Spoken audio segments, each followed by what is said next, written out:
or the bus as people board to pay their fares.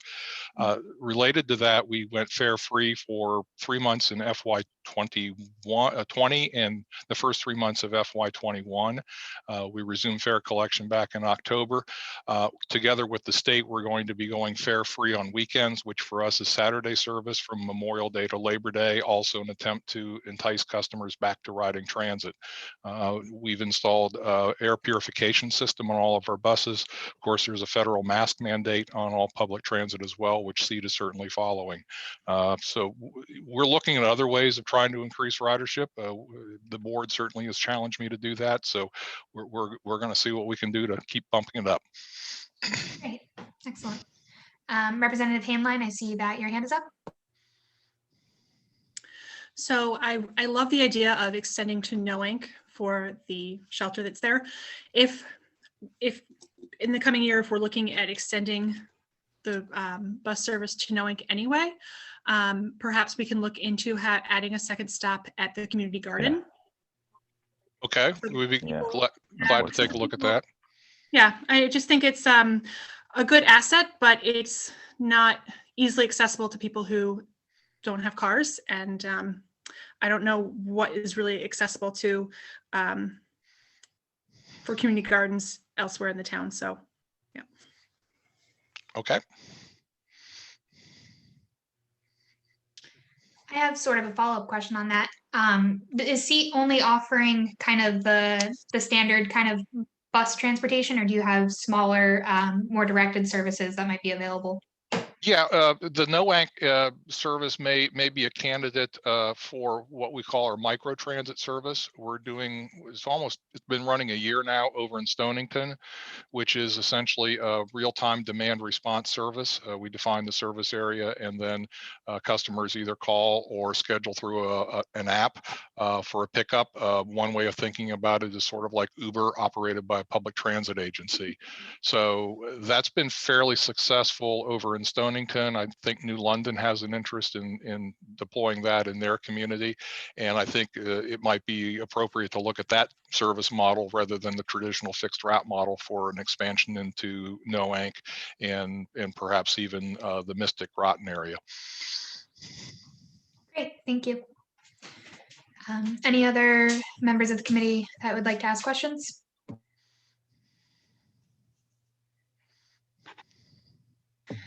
All right, seeing none, I'll do a roll call vote of the motion on the floor, which is $92,676. Bailey? Yes. Kopp? Yes. Handline? Yes.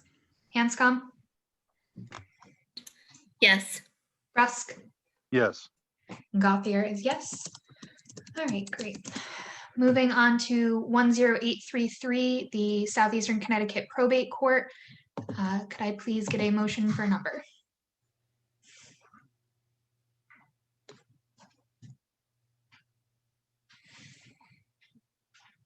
Bailey, 13,433.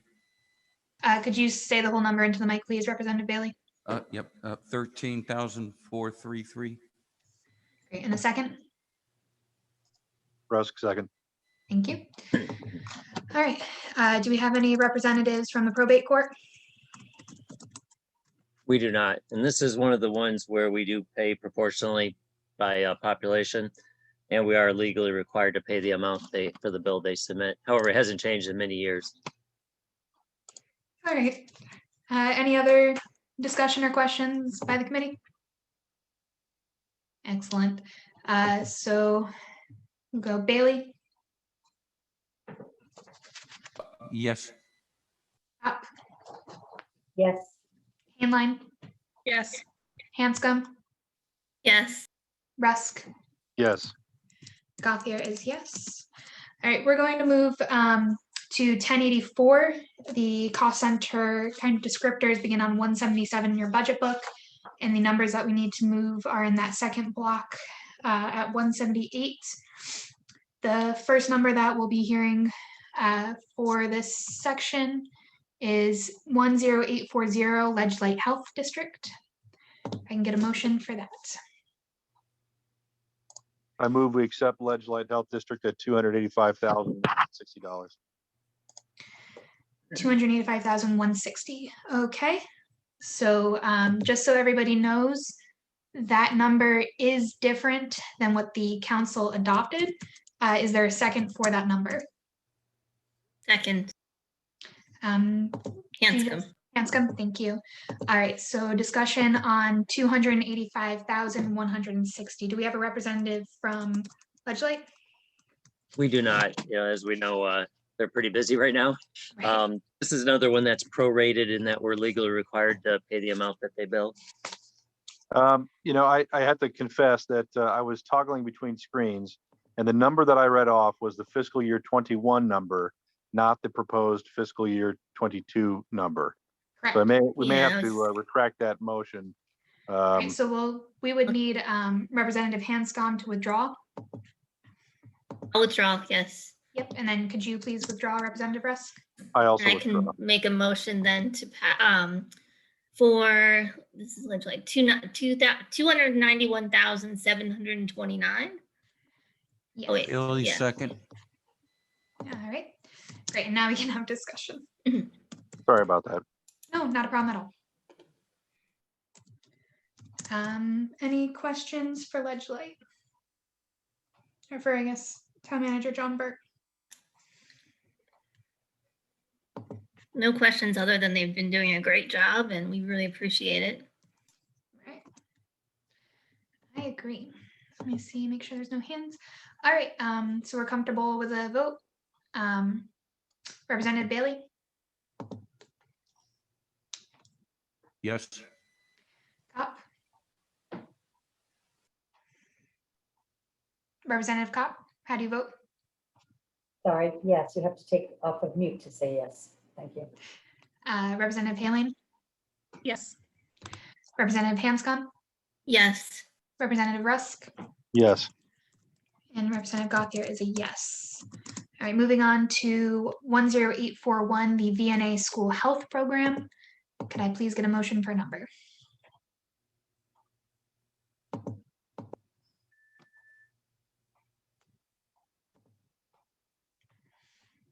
I move we accept the VNA school health budget at $1,132,493. Bailey, second. Do we have a representative from the VNA School Health Program, Representative or Manager Burke? I do not see one. Okay, I did have questions, but I guess if they're not here, it's a little If bit you want, moot. if anybody wants to email me some, I can get it too. They have an interim director. I think they're in the process of making some changes, but I can get it to her. Any questions? Yeah, if you could, that'd be great. I know our full meeting's tomorrow. I don't know if we'll get through it all, but that'd be great if you could provide an email so we can hopefully get some answers back in time. Sure.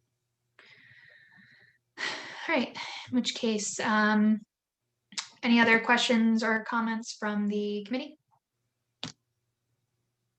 All right, we will vote. Representative Bailey, Yes. Representative Kopp, Yes, Representative Hainline, Yes. Representative Hanscom, yes, Representative Yes. Rusk, Yes. and Representative Gothier is yes. So moving on to 10842 VNA Health Promo. Do we have a motion for that number?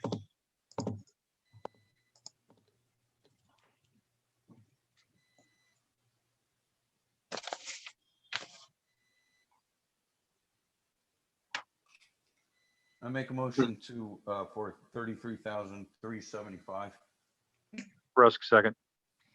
All right, discussion from committee members.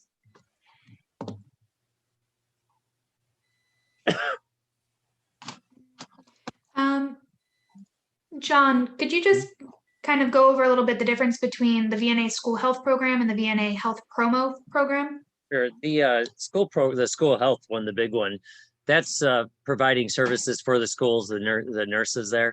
The school decides how many hours of coverage they need, and then VNA just puts a number to that. The other one is doing some various clinics. They do, trying to think here, one sec here. I just lost my page.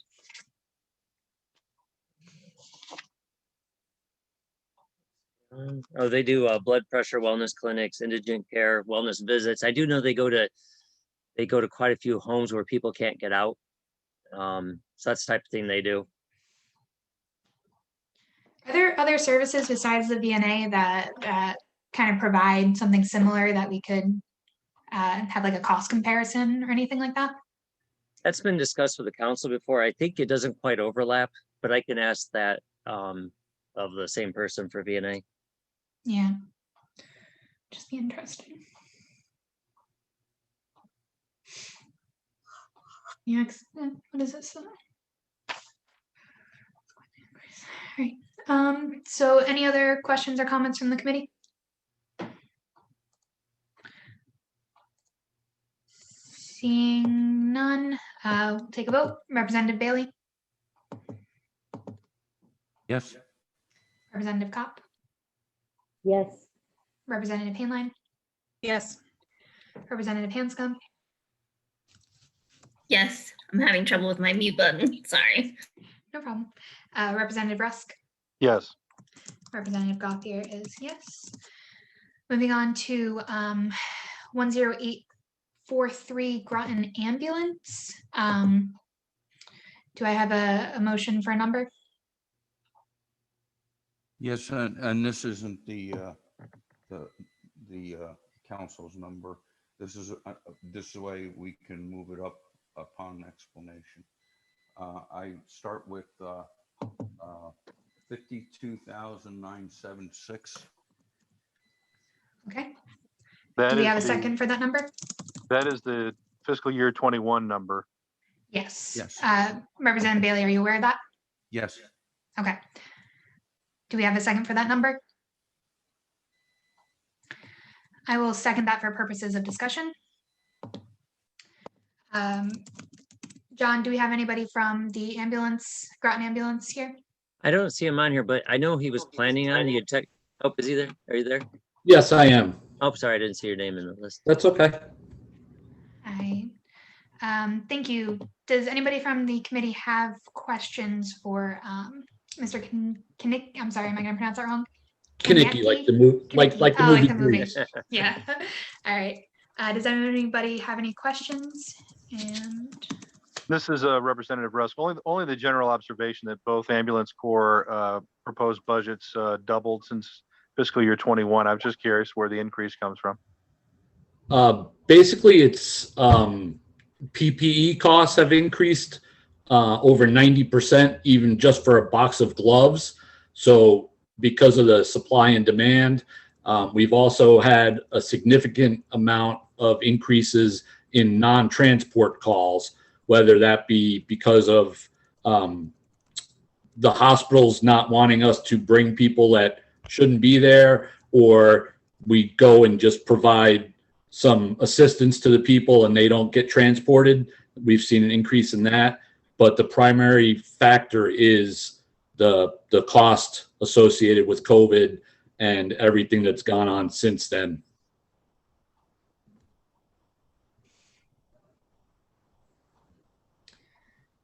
any other questions from committee members? I do have an email from Floor Leader Richards from some of her members of her caucus with questions. So I told her I would make sure to ask if we're here. So the first question is, there was a decrease in calls in 2020, yet staffing increased. Why is that? Because we were losing calls and we were not able to provide the level of service that we needed to for the town and its visitors. So we have had to increase our staffing to accommodate more calls. In the years past, we lost more calls, and that causes the person who calls 911 to have to wait longer, and a minute can feel like an eternity. So we wanted to provide better service to the town, and we've increased our staffing that way. Thank you. Would it be fair to say that the volume of calls reflects the calls that your company answered rather than the number of calls that were asked of you? Meaning that you were able to answer fewer calls because you had reduced staff, not that there were fewer people calling 911? For a short period of time, we did have less people calling 911. We saw a 35% decrease in the amount of calls that our agency was requested to because of the stay at home and not go out and trying to flatten the curve. So we did see a decrease. And when we did see that, we cut back on our staffing simply because it wasn't good fiscal responsibility to have that many people sitting here when everybody else was sitting at home. Since that, the numbers are gradually going back up to our pre-COVID levels, which is an increase of calls over the entire time span that we're talking about.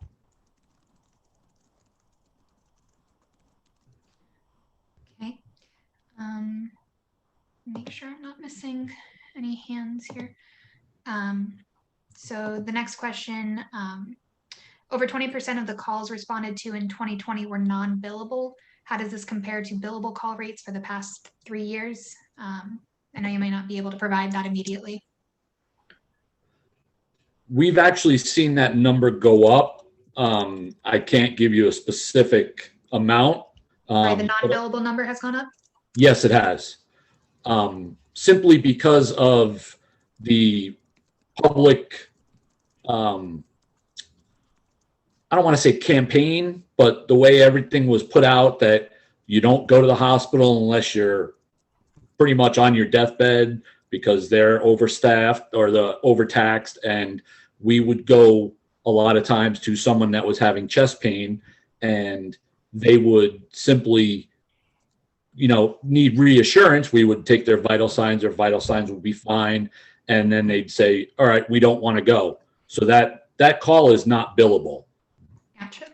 And if we have some people that didn't have family members in the area that used to take care of them, so we would go if somebody fell getting off the toilet or needed help to get into bed, they would call 911 and we would go, and that would be a service that we provided without billing anybody, but we still had our expenses of, the fuel in our ambulance and the people that were staffed it. So during COVID, we really had no choice but to go above and beyond.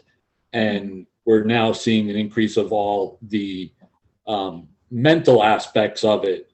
And we're doing a lot more of those. So the non-billable calls have definitely gone up, but the service that we've provided to the community has been proportionally going up as well.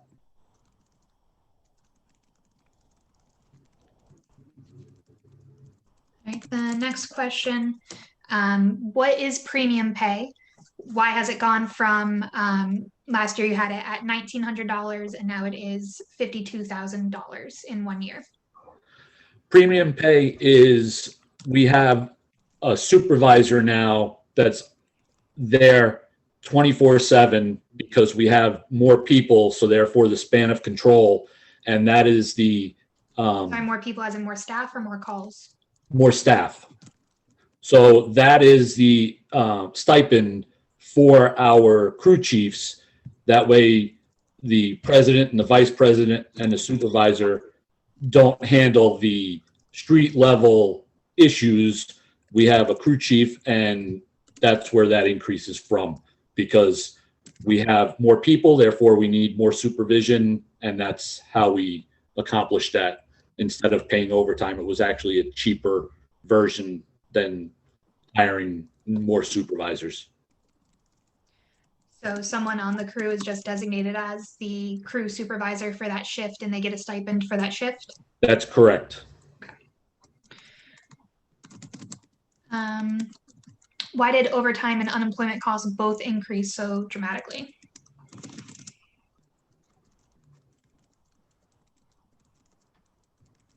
The unemployment compensation went up because we actually lost a few cases that we still don't think was justified, that they deserved unemployment, but it happened and it went up. The overtime is, we moved some schedules around and people are guaranteed overtime because of the filling that we need to do for the increased staffing. And that's guaranteed overtime even with the increase in staff levels. Yes, the problem that we're having is finding sufficient workforce people that are trained and are willing to still do the job. Because of COVID, people have left and said, I'm not risking my family for this. And they have no interest of doing emergency medicine whatsoever anymore. So we kind of still have to provide the service to the town. And unfortunately, when people work over 40 hours, they get paid over 40 hours. I don't think that's unfortunate, but I get what you're saying. From a business standpoint. Yeah. So why did professional liability increase? Just so you know, I have like a list of questions that I'm reading off. No, that's fine. Professional liability, actually, we combined a few of our insurance plans, and instead of breaking it down into several ones, it was all combined into 2 line items. So whereas in the past years, they've been spread out throughout certain line items, now it's all consolidated into 1 line item in the effort of bookkeeping, making it easier. Could you please list your board of directors, their names? Sure. I'm the president. My name is Chester Kanicki. The vice president is Brian Kiley. We have the treasurer, who is Rob McDermott. The secretary is Keith Gomes. The training officer is Samantha Taylor. And we have 2 board of directors. One of them is Kelsey Gomes, and the second position is currently vacant. Are there any family relationships between board of director members? We have Keith Gomes and Kelsey Gomes are married. We have Brian Kiley and Samantha Taylor, who is father and daughter. Any items that pertains to either one of them, they abstain from any votes. We run all our meetings in accordance with Robert's Rules of Order. All right. Do any members of the BOD receive any type of stipend or payment? The paid members of the board of directors do get their time when they're there because they are employees. The training officer is a paid employee, and the director at large, number 1 and number 2, are paid employees. The president and the vice president receive a stipends because we are volunteers, and it's merely for all the time. And I mean, we're running a full-time business here with a budget of over $2 million. So we get a stipends. I'm sorry, the training officer, is that a paid employee of the board or of the department? The department. She is a full-time employee. So she doesn't get compensation for her work on the board? Only for the hours that she's there. The executive board, which is the president, vice president, secretary, and treasurer, are all volunteer members. Thank you. And how often is your budget independently audited? Every year, our accountant audits our budget. Can you use the same accountant year over year? Yes. That is it for these questions. I did have a few of my own actually, but just let me take a quick look to see if any Do any members of the committee have any additional questions? So I had a quick question. I saw that you guys don't charge for any kind of standby pay. Have you considered, like, do you know what the cost for that that you're losing when you stand by at different events would be? And I'm sorry, go ahead. oh no, and just kind of would you consider any type of arrangement where private events that ask for standby have to pay, but maybe municipal events don't? So we have considered that. We provide standbys free of charge for nonprofit organizations or town-sponsored events or school or Board of Ed sponsored events. We do have things in place for outside, like for-profit companies. If one of the local companies wanted to have a softball tournament or something like that, and they wanted us to stand by, there would be a charge associated with that. But due to COVID and everything, we haven't had that. And it was nothing that's set in stone that we could actually budget for. It would be in addition to our regular income. Okay. So there aren't like regular events that happen that you kind of count on for that charge? No. The only regular events that we do standby for are like football games at the high school or band competitions at the high school. We stand by at Grasso Tech for a football club, things along those lines that we would not charge because you're pretty much giving one set of money to another, and it's. Yeah. But we also do a lot of community-based events like car seat checks. We've been really getting into that a lot. We've done, we did slow down a little bit because of COVID, just because of the infection control aspect of it. But we have had car seat events. We do touch of trucks at the library. We also do a lot of CPR training. We've reached out and had certified the residents of Oddfellows, the new housing complex. We've put on multiple classes there for CPR, and all we charge them is for the price of the card. The rest of the cost is incurred by us as a community service. I think my final question is going to be about your paramedic service. It looks like you guys are decreasing that by about $20,000. Could you explain why? And could you tell us how many paramedics versus EMTs you have on staff? Sure. We have 0 paramedics. Okay. We bundle bill with Yale Lawrence and Memorial Hospital for paramedic service. So if somebody calls 911 and they need a paramedic, they will get one bill that includes the ambulance and the paramedic service, and then we pay the paramedic portion to the hospital. So that has decreased because we have an agreement with Yale that we transfer out of Pequot, and we are not billing for that because Yale is paying for that. So that cost line item has gone down significantly because a lot of our transports are ALS, and Yale is already paying for the paramedics, so we don't get that money coming in. Okay, great. All right. Once again, opening it up to the committee for questions.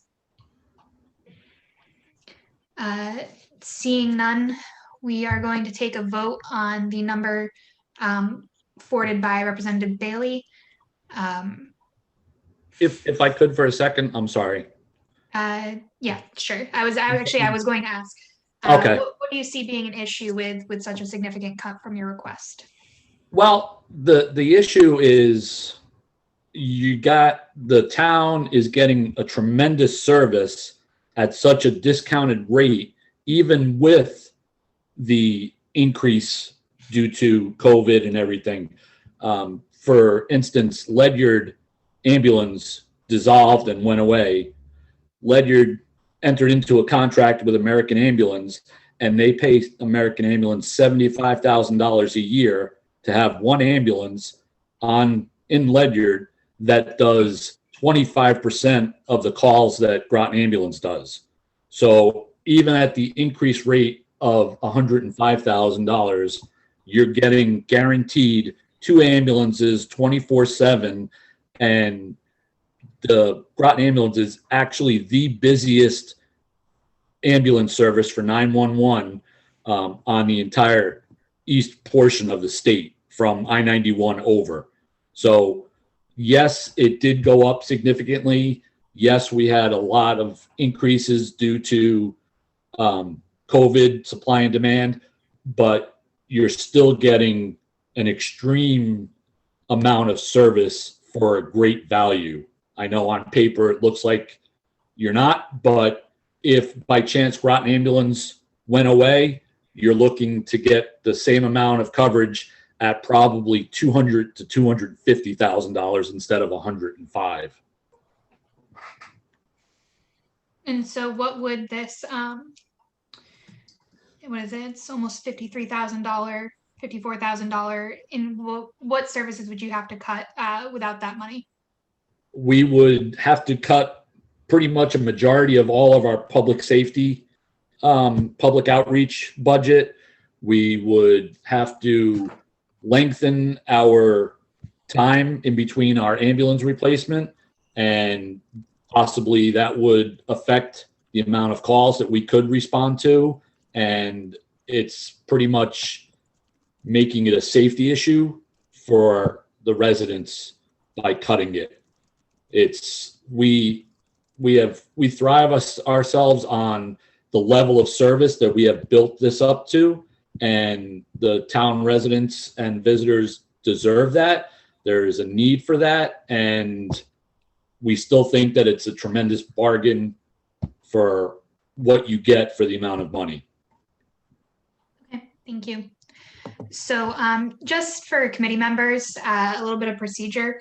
So we're going to vote on this motion. Committee members do have the option to put out another motion, a second motion with a different number, in which case we would second and discuss that one as well. And that can happen prior to us voting on this 52,000 number. But if nobody wants to do that, then we will vote on the number before us. Don't we have to conclude this motion, vote this motion first and then propose another motion? No, you can technically have multiple motions on the floor, and then you close those in backwards order of how they're presented. So if somebody wanted to make a motion now for the number that was requested, or the manager's number or the council number, they could do that. There'd be a second, or if there's no second, then that motion fails. We'd have a discussion on that. Then we'd vote on that one, close that motion, and then come back to the original motion. I'll also say a motion to amend. That's how you start those. I'll make a motion then to put $105,952. Second, Cop. Sorry, who was the second? Cop, second. So let me just note this down. So it's for 105,952, a second on COP. All right, so do we have any discussion on this new amended number? This is Representative Rusk. I'd just like to say that it was terribly helpful to have the discussion, and Mr. Konecki explain those things and answer those questions. It was a little difficult at first, only having the final numbers in front of us. I didn't have the breakdown, and that might have been useful in maybe warding off our hesitance to approve the final number. But given the discussion, I think that Mr. Konecki explained things very well, and I'm satisfied with the increase. Sorry, I should have mentioned it. If you go to your addendums, or the section A in your book, it's on page 111, the Groton Ambulance budget request. They have a little cover letter and then a breakdown of their actual budget for 2021 and proposed 21-22. So that gives a lot of great insight for anyone looking for any further information. That's some of the numbers that I know myself I brought up tonight. I should have, brought that up. All right, so any other discussion? Seeing none, we're going to take a vote on the amended motion for 105,952. And we'll do a roll call on that. Representative Bailey. No. Okay. Representative Kopp. Yes. Okay. Handline, Yes. Hanscom, Yes. Rusk, Yes. and Gothier is yes. So that motion passes, and we will be forwarding or recommending, we don't approve the final number, it's a recommendation. So this committee will be recommending $105,952 to the full RTM at that meeting. So I believe that concludes all of our line items for 1084. Mr. Burt, thank you for sticking with us. Oh, I'm sorry, Representative Baker. Hold on a second. Yeah, we got some more to go. Yes, I wanted to say, just to make sure that you knew I was here, unfortunately, I had to come in late, so I didn't hear the whole discussion of this, so we'll have to go into the abstain column or the. All right, thank you Okay. so much for letting me know that you were here. I'll put you down as abstained, and I will enter into the record that you have arrived. Thank you very much for allowing me the opportunity to discuss this with you. I really appreciate it. If anybody has any questions, my email is president@grotonambulance.com, and I'd be more than happy to answer any questions that might arise. Thank you so much. Thank We you. have 5 more. We have 5 more items under 1084. Oh, wow, how did I miss that? Oh, service agencies, because then it breaks out again. Yeah. That's my mistake. I'm so sorry. And this one Um, is a motion for a total. You don't do it by Yeah. agency. Right, so this, thank you so much, Mr. Burt. This is one of those numbers where there was a discrepancy between the council and the manager number. So I'm looking for any committee member to make any number, and we'll discuss from there. Is that Manager Burt that proposed a number lower than the council's number? Yes, and we can Yes, get sir. into discussion of why after a motion's made. I'll make a motion for $85,671. Okay, and do we have a second? Well, just be aware that that's not the number that's proposed by either the manager or the town. I'm sorry, the 85,821 is That was the not the number. number. That wasn't the number that was just proposed. So they requested 821, sorry. I don't know, that the town council discussed it and they moved it up and gave the full amount requested. So that would be 85,821 then, sorry. Yes, that's Okay. that's the correct number. Okay, That my is what bad. the count. Nope, you're correct. That's what I have written here as well. That was the request for 2022, and that is the number that the council adopted, which is different than the manager's number. But are you sticking by 85,821, Representative Hanscom? Yes. Okay, do we have a second? Right. I just, I'm not trying to be a pain in the rear, but that was not the number that she spoke. She said Okay. 85,000 and then some other number that wasn't the number that was proposed. Sorry, I misspoke, sorry. Could you just clarify your motion then, please? Okay, I make a motion then for $85,821. Great, thank you. And a second? If any? Rusk, second. Rusk, second, thank you. All right, so discussion on this. Mr. Burt, would you like to explain the discrepancy between your number and the council number? Sure. Going into this year, I knew it was going to be a difficult budget year. So what I did was if an agency was already at the amount they requested, that's where I kept it. But if one was, as of 21, was lower, I just tried to move them up some to make some progress towards the requested, and then the council ended up changing it to all as requested. And, you know, they're all great, worthy agencies, obviously.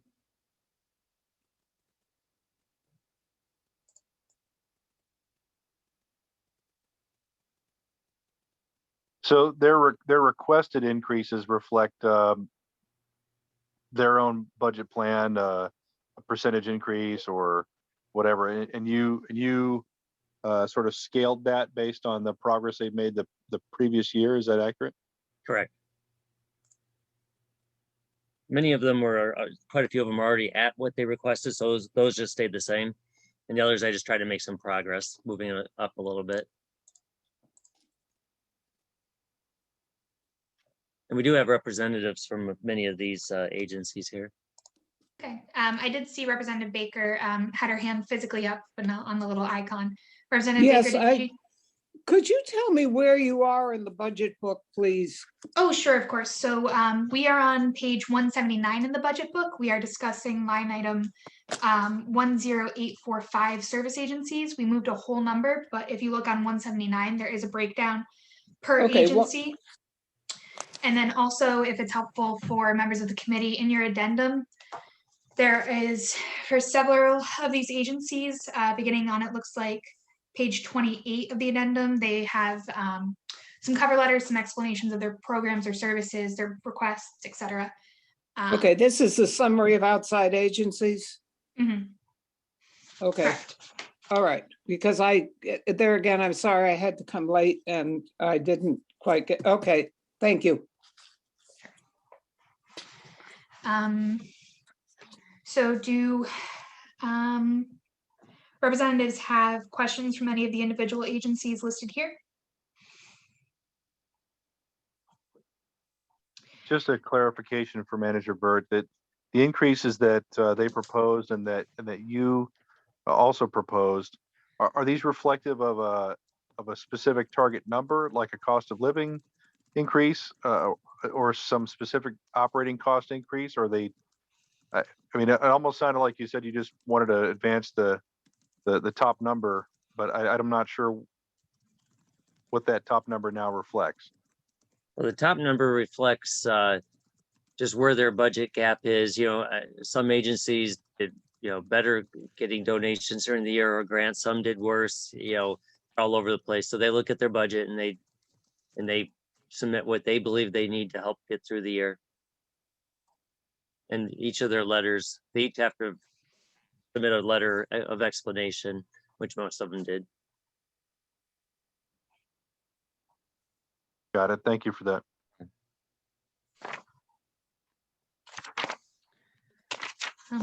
So I suppose if there's no questions from any of the committee members, are there any representatives from any of these agencies that may like to speak? I'm specifically interested in perhaps UCFS, Meals on Wheels, or Children First Groton, because those three items are the only ones that had a discrepancy between the request and the allocation by the town manager.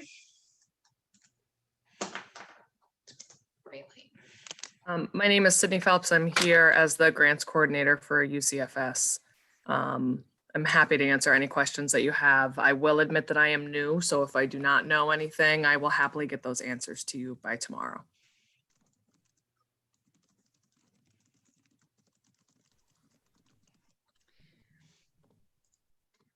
Thank you. Good evening. My name is Eugene Theroux. I am the director for TVCCA and the nutrition program, Meals on Wheels. I'm happy to answer any questions that the board may have. Thank you.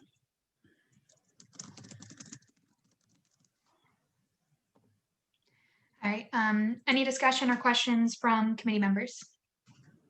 My only remaining question is for Manager Burt. Did you know that were you aware of the numbers that the agencies themselves were going to propose when you made your proposal? I mean, recognizing that your proposal would be less than theirs? Yes, I receive all their letters before I start looking at that.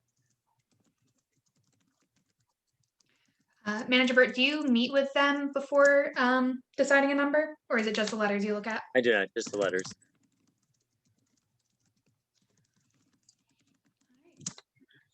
And then the council spoke with quite a few of these asking questions. All right. This is Representative Rusk. I make a motion to amend the service agency's budget to $74,500 as proposed by the town manager. All right. Do we have a second for that motion? Second. All right, do we have discussion on that motion? Yes, only that I goofed up again and I read the fiscal year 21 number, not the actual manager's proposal, which is not that number. It is 75. $75,895. Right. Bailey, could you please confirm that you are going to continue to second that number, that amended motion? Yes. Great. Do we have any discussion from committee members on the amended motion? I would still suggest raising it to the 85, just because with this year, with COVID, I know a lot of nonprofits, things have been tough. I mean, I work for nonprofits, and I think that that money would be well spent if we were to use the requested number.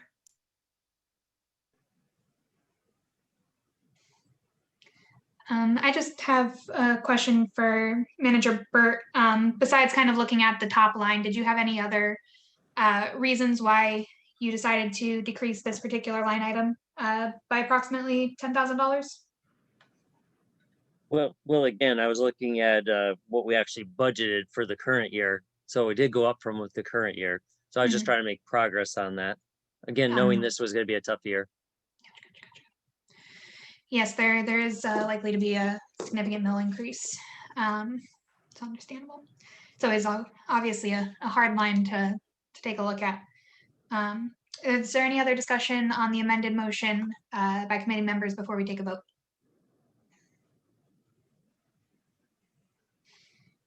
All right, seeing none, we're going to take a vote on the amended motion. And with Bailey? This is the higher number, right? Nope, we're taking a vote on Representative Rusk's amended motion for $75,895, which is the manager's recommended number. It is about $10,000 less than the original motion. Thank you. Yes. Thank you. Cop. No. Hainline. No. Hanscom. No. Rusk. Yes. And Gothier is no. So the amended motion fails and we're going to go back to the original motion. I am not going to open this for discussion. We are just going to vote. We're voting on the original motion by Representative Hanscom and $85,821.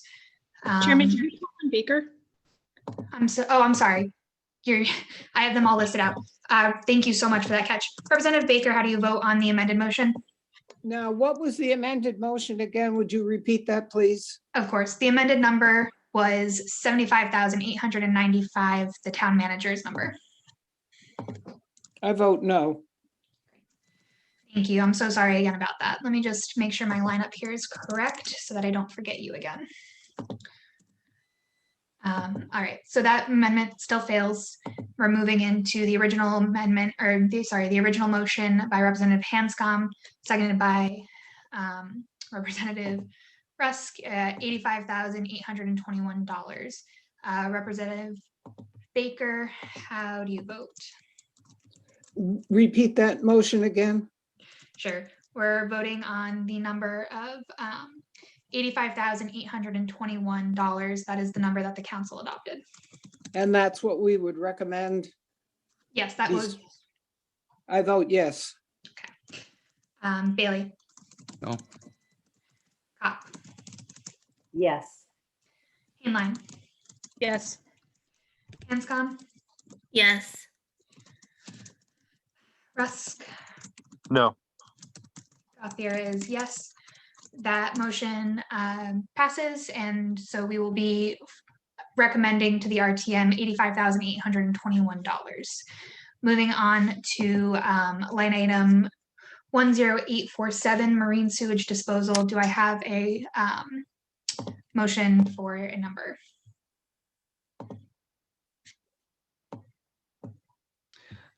Representative Hainline, I motion for 19,000. What page are you on again? I'm sorry, Representative Baker, we are still on page 178. We are on line item 10847. Okay. Okay. All right, I'm sorry, Representative Hainline, could you please continue with your motion? I make a motion for the marine sewage disposal, $19,980. And do we have a second? Second. Second. I'm sorry, who's the first, second? It sounded like a male voice. That Bailey?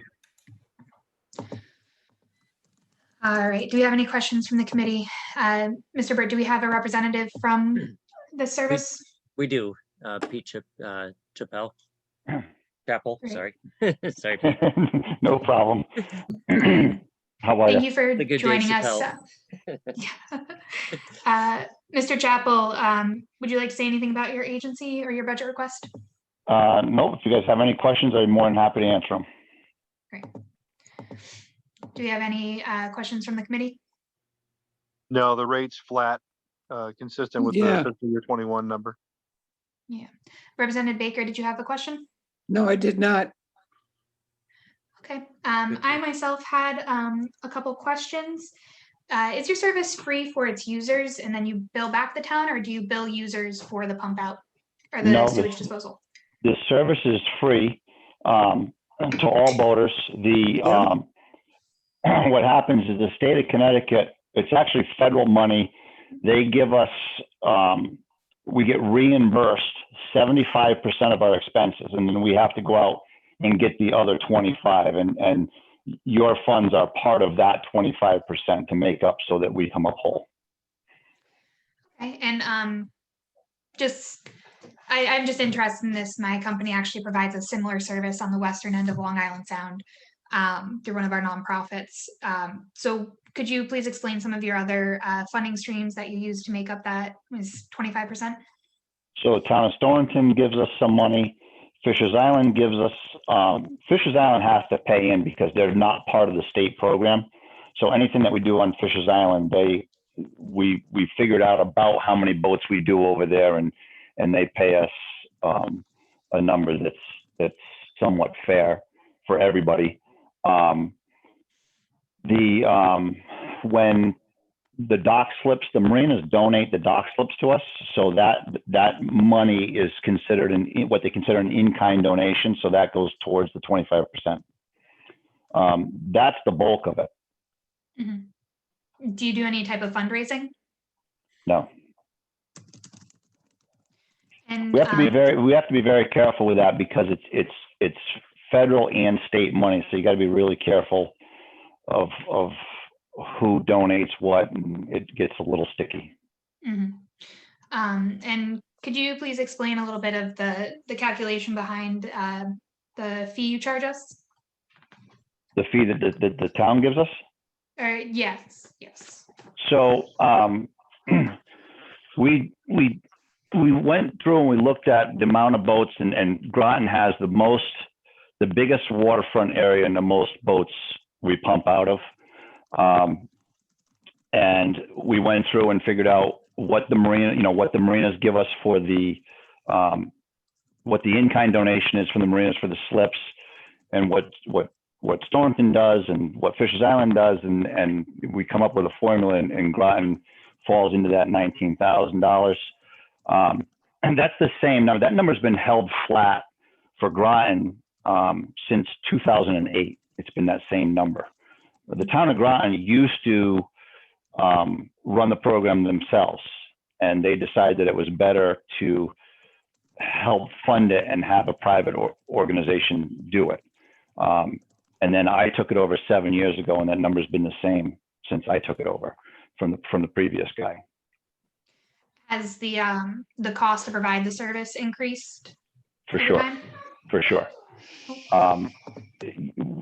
Originally, when we took it over, we were at about $120,000, $130,000 budget. We're up to $190,000 now. Just the cost of every 3 years we have to replace. Every year we replace a motor on a boat, just because they get so much time on them. So every 3 years every year we're buying a new motor, which we have 3 boats that we run constantly. So every 3 years there's a new motor on a boat. 2 years ago we bought a new boat, and the boats, even though they're only a 23-foot boat, they're the last one we bought was about 102,000. So, and then with the payroll and the insurance and everything else. Thank you. And Stonington, did they meet the requested level of funding this year? It's in process, so I don't know what what they're going to do. Last year, they gave us 10,000. We had requested a little bit more than that, but they did give us 10,000 last year. We had a really hard time getting into Stonington. Didn't contribute for a long time. We had a really hard time knocking on their door, but they finally did step up a little bit last year, and I don't know what they're going to do this year. I hope they do. Fisher's Island had called me at the end of the year. They were trying to cut back on what they were doing, and I said, well, we're not obligated to provide service to them, so we'll see what they want to do. Right. All right, thank you. Switching over to the panelists, I see Representative Bailey. You have your hand up. Yes, I have a question for Mr. Chappell. Yep, go ahead. I have, the question, have you seen a decrease over this year from previous, as far as gallons or no visits? No, last year was our biggest year. You know, obviously we're seasonal, right? Obviously we don't run in the wintertime. So last summer was our largest year. We took 195,000 gallons out of the Mystic River last year. In years past, it was around 170, 176. So last year by far was an increase. Okay, thank you. That's And interesting. we expect to see the same this year, if not more. Thank you. Representative Hanscom? Yeah, I was sort of reiterating just the need to, be careful with federal and state money. My question was basically, does any of this fund, well, first question is, has the federal funding changed over the years much? And number two, is this like any kind of a match, the matching funds to anything else that you need, is it required match for anything? It's not. Oh, you cut out, Mr. Chappell. Oh, Mr. are you Chappell, there? could you begin your answer again? You cut out a little bit. I'm sorry. It's not required. I mean, the town of Groton, if the town of Groton said, we're not going to fund this anymore, we would be, by the state contract, I would have to continue to run the contract this year, but I would not do it again next year. I would opt out just because I couldn't, I'm not going to run at a loss. I mean, we break even on the, I'm not going to run at a loss. Right. I did a little homework last year. The number that we asked for, just the commercial marinas on the Mystic River, no homes, nothing on the Thames River, just the commercial marinas on the Mystic River. The amount of money that we ask for is less than 0.1% of what those marinas pay in taxes. So it's not when you look at it that way, it's not a big number.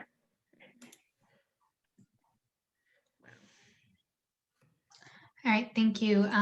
Do we have any other questions? Seeing none, we'll take a vote. Representative Baker? Yes. Representative Bailey? Yes. Representative Kopp? Yes. Representative Handline? Yes. Representative Hanscom? Yes. Representative Rusk? Yes. Representative Gothier is a yes. All right, thank you so much, Mr. Chappell, for service you provide and for joining us this evening. Thank you. Can I ask one more question? When is the committee of the whole? When does it come up before the whole committee? Tomorrow, the RTM will be meeting and we will be forwarding this recommendation to them for a vote. So it's tomorrow night. Yeah, tomorrow evening. I believe at 7. I thought it was the 7th. Somebody said it was the 17th. Okay, so it's Yes, tomorrow sir. night at 7:30. Right, that's when we have our first budget meeting set for the RTM. We may have additional meetings after that, though, depending on how much we get through. Okay. Yeah, I don't know what night his item is on. Yeah, I couldn't tell you offhand. Okay, well, I can call the town tomorrow and find out what night. So are the meetings set up so that each number is on a certain night? I'm not sure. I think that there's like a roster and then whatever we get through in a certain amount of time we get to, and then we will adjourn until we meet again, or recess until we meet again to finish the rest of the items. Okay. Yeah, unfortunately, there's no guarantee if it was set for a particular night that we would actually get to it. Right. Right. I just didn't know if Yeah. mine was set for tomorrow night. Yeah, It's not not. necessarily. It's It's not. not, it's set right now for the 17th. It definitely won't be tomorrow night. Okay. Okay. Phew. Thank you. All right. Very good. Well, then I'll plan on the 17th at this point, and we'll see you all again. Thanks for your time. Appreciate it. Thank you so much. All right.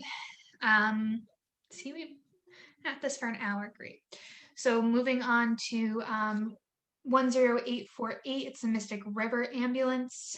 Do I have a motion for this item? I make a motion for $25,000. All right. Do I have a second?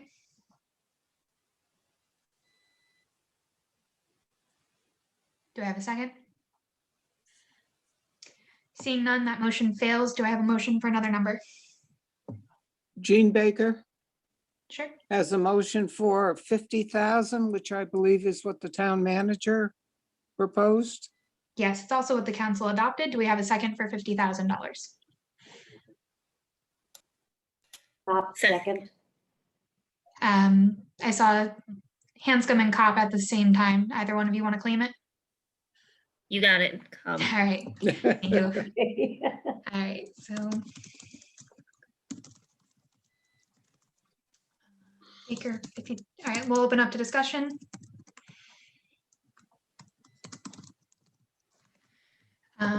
Do we have somebody from the Mystic River Ambulance Company here with us tonight? We do. Great. Michael Gilman is here. Hello, Mr. Gilman. Hello, how are you? Good. How are you? Would you like to make any comments about your budget request? First, I just want to make it known that I am a town of Groton employee. So get that out of the way. I just want to echo what President Kanicki from Groton Ambulance said. It's been, to put it bluntly, one hell of a year where we saw our call volume drop dramatically. And then the calls we did respond to where people did not want to go to the hospital for fear of catching COVID. So like Groton and every ambulance association across Connecticut, we can't bill for those calls.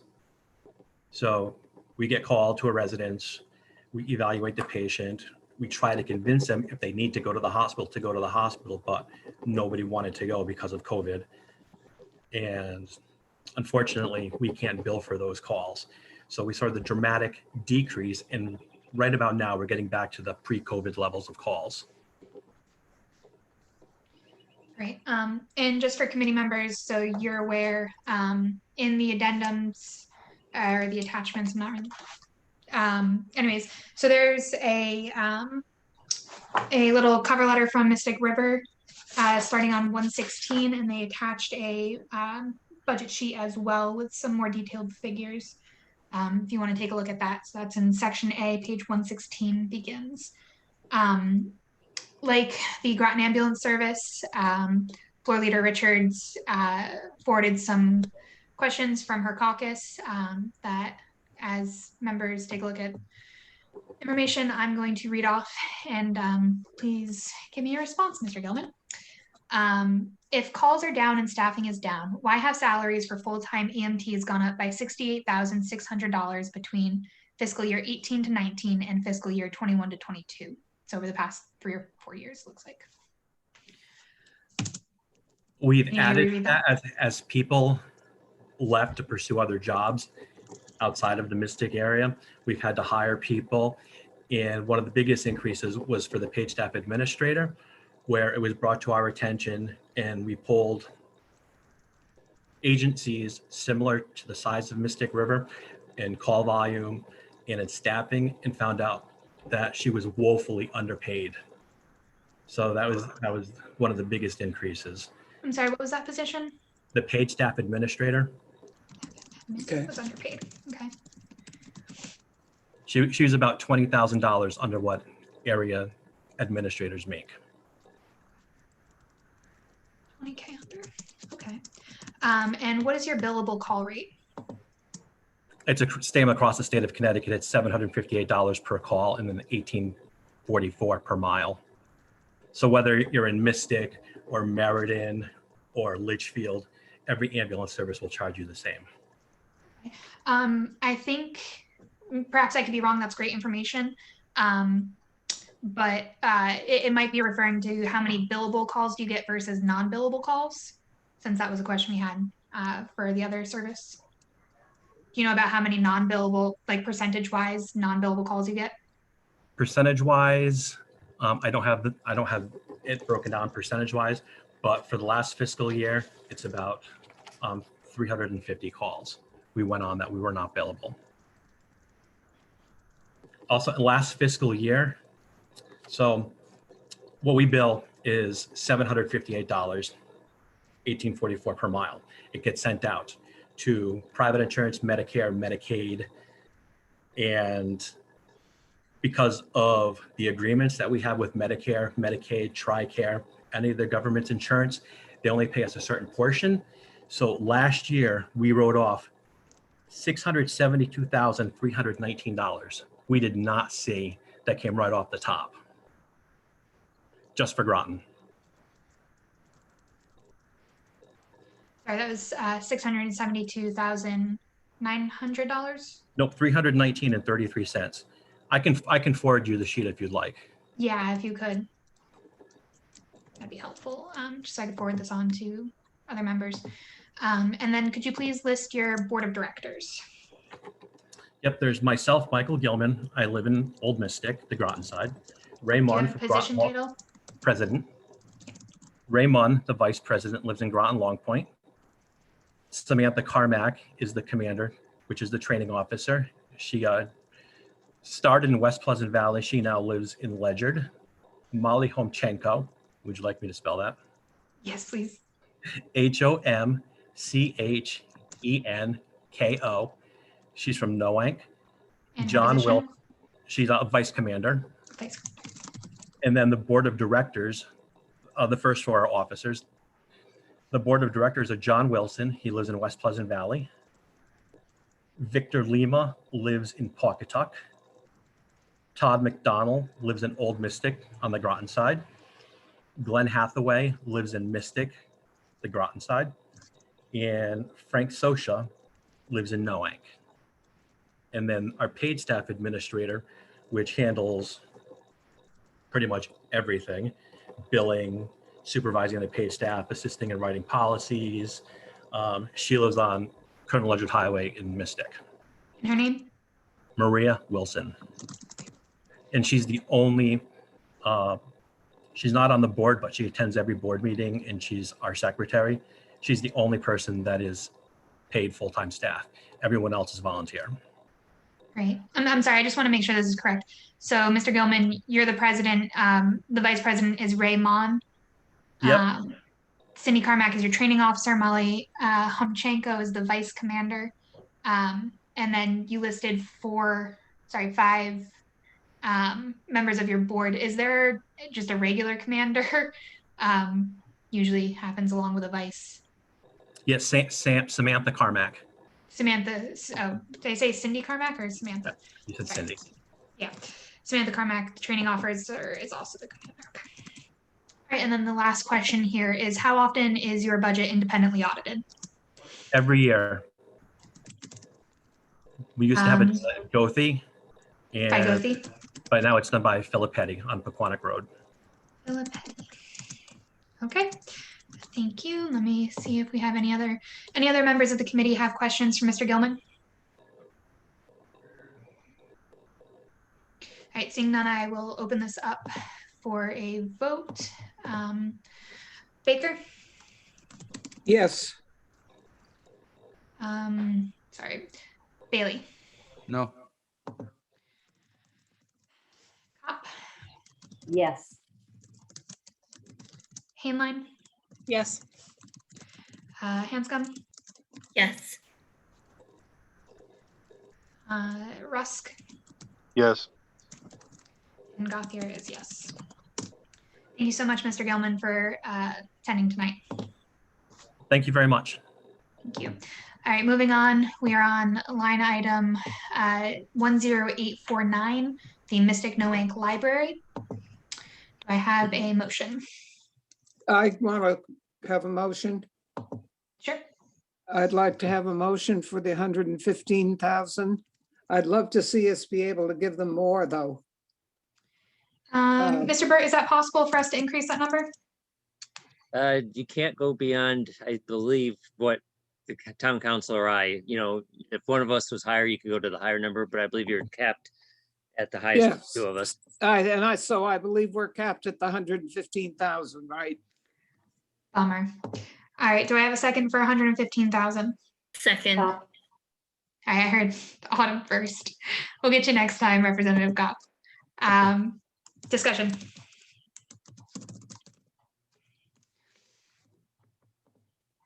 Not seeing any hands. Do we have any representatives from the, sorry?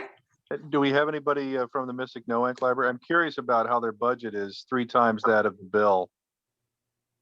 Good evening, committee members. My name's Chris Keppel. I'm here to represent the library tonight and happy to take any questions. I'll try my best to answer them.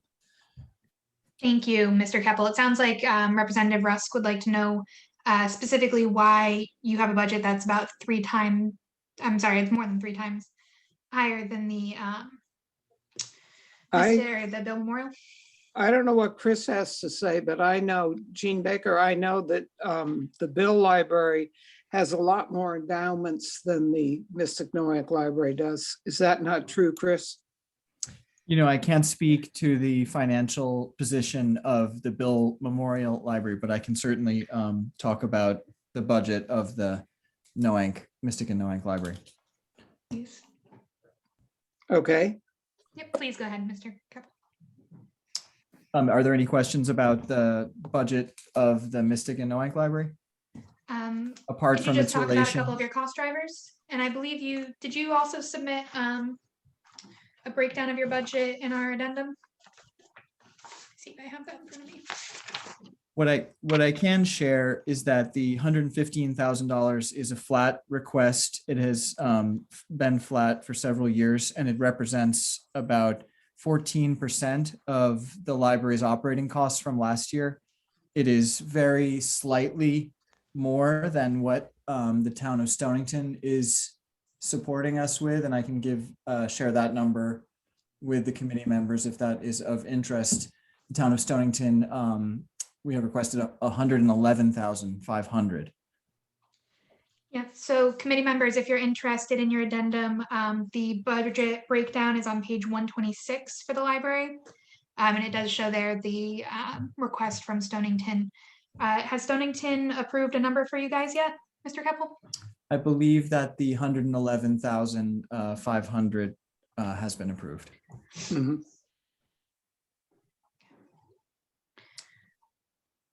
Any other questions from the committee?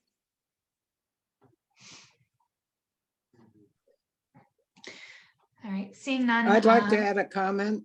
Sure, of course, Ms. Representative Baker. I think when people begin to vote, they need to think and to remember what libraries do for us and how hard the Mystic No Ink Library has worked to make it accessible to everyone during this COVID problem. And also they do a lot for the children in the town of Groton, but also in the town of Stonington too. So I certainly think 115,000 is a good amount. As I say, I would certainly love to see it bigger, but I don't think that's the chance. So I would certainly want you to vote for the 115,000. Thank you. And Any I other would committee just, members? I'd love to I'm just. sorry, Representative Hanscom has her hand up. I'm sorry, I was just going to ask whether or not this was actually a, sorry, I just forgot my question. Sorry. Oh yeah, so I was wondering why is there any particular reason why Stonington only gives 111 and we give 115? Is that based on like population services? Well, I don't know the rationale for the number that Stonington is supporting, although I do know that it reflects a proportionate arrangement with the other two libraries that Stonington supports, the Stonington Free Library and the Westerly Public Library. I think that we're also in several years ago, before my time at the library's funding was decreased, and I think it was at around $180,000 per year number in the not too distant past. So right now, I think that the library, as a high performing library by state standards, because we are at the top statistically in many categories, and I think we shared some of those stats, and we provide an incredible return on investment for what we're offering to Groton residents. Yeah.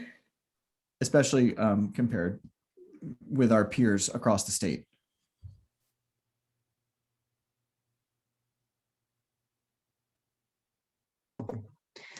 Thank you. Any other members of the committee? All right, seeing none, we're going to take a vote. Representative Baker, Yes. Representative Bailey, Yes.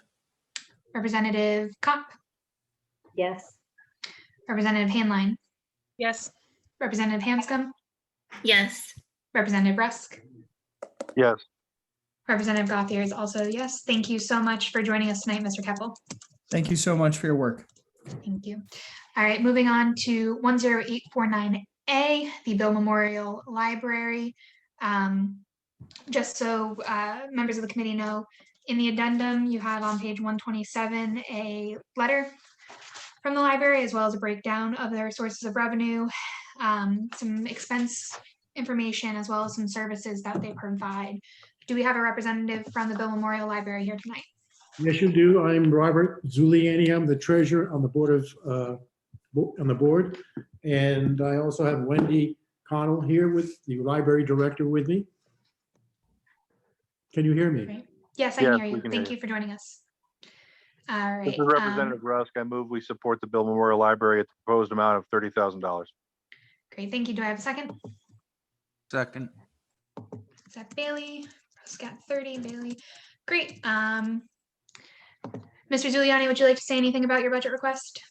No, you've got most of the information available to you. The letter we sent last week pretty much wraps it up in general. The key points in this new year is we've got COVID problems like everyone else.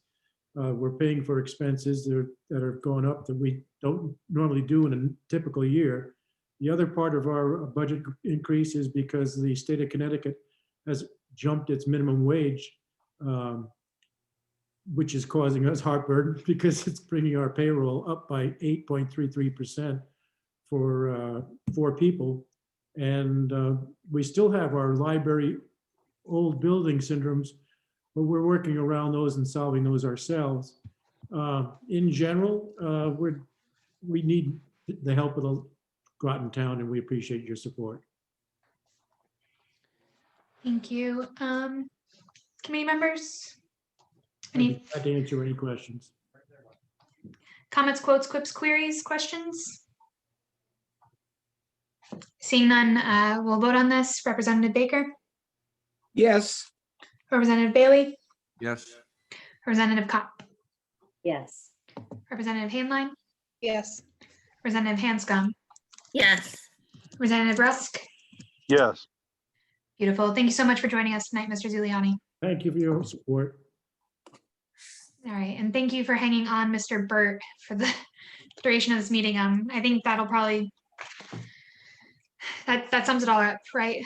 We got through all those items, 1083 and 1084. Yes, Perfect, thank you. All right. it's okay. The other meeting's over now anyways. I'm so sorry. All right, moving forward, do any of the committee members want a quick break to get water or anything like that? It's been about an hour and a half we've been at this. No. Nope, beautiful.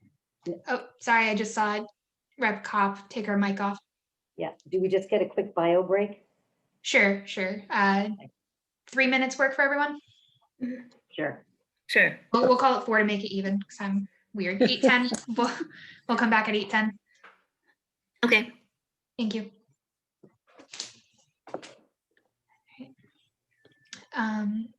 John, you're recording, right? It is recording it. When Sean puts this up on the YouTube, he'll be able to make the recess cut or whatever it is. Yes. Okay. I believe. I looked at the YouTube feed. Looks like we're not live streamed, so. Yeah, I just really, we may have missed the first few minutes of the meeting because I noticed that too, that we'll have to see what Sean does or what he can do. Okay. Would you rather me, just in case, pause it during the break? We just have to remember to turn it back on. There's nothing wrong with doing it. We just got to remember together to turn it on. I don't care either way. The way I kind of feel about it is if we were meeting in person, it's not like there'd be a physical block. I say leave it there. Yeah, I'm fine with it. Thank you.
All right, so I think it's time to come back. It's 8:10. Just do a quick roll call, make sure all of our panelists are still here. Representative Bailey? Here. Representative Baker? Here. Hainline? Here. Cop? Here. Hanscom? Representative Hanscom? Give her another minute. Representative Rusk? Here. All right. So just so everyone knows, we're going back to the beginning of the list in kind of numeric order at 1001 legislative policy. Check in one more time with Representative Hanscom if you're there.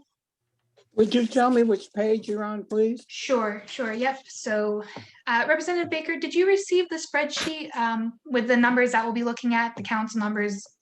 It has the page number and everything on it. I'm not sure that I did. Okay, I can send that along to you again. But just for quick reference, we are on page 57. Thank you.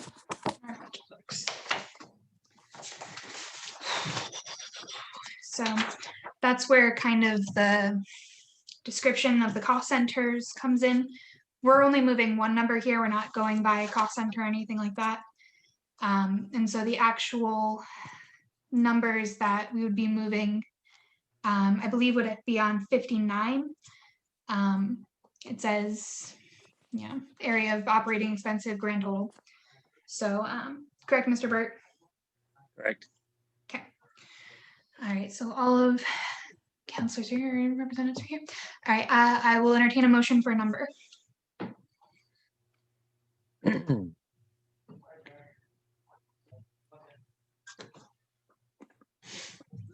I move we approve the legislative policy line item at the proposed number of $38,200.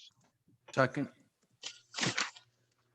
All right, I don't know who would be coming to represent this line item. That'll be me. Hi, how's it going?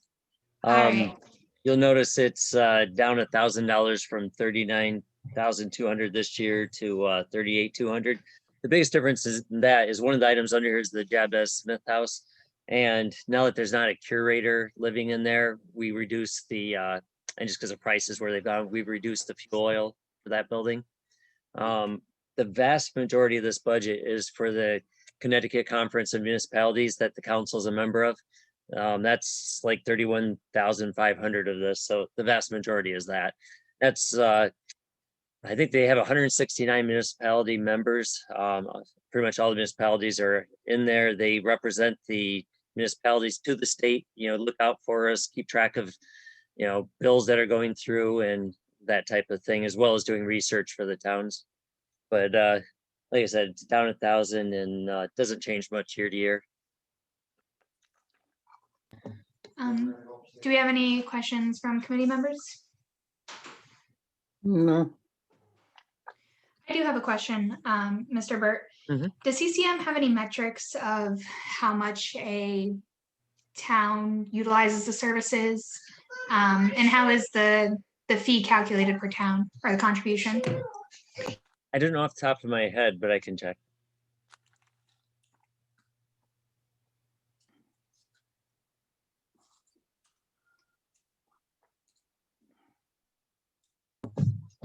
Sorry, I've got a toddler in the background here. Representative Rusk, did you have a question? No, I just did the quick math, and the CCM at 30,000 a town is about a $5 million budget. I'm just wondering what our return on investment is from that. Yeah, that's kind of why I was asking about I metrics can tell you I get utilization. updates on bills many times a day, and we actually use their research services quite often. They're actually very handy to be a part of. They also put on training a ton as well, especially during COVID. I don't know how many trainings I have to keep up credentialing for a manager credential, and they give trainings all the time. Really, FOIA and a million other things. But there's got to be at least, I would say, 5 or 6 times a year we have them actually do research for us. Maybe even more than that. I think it's well worth it.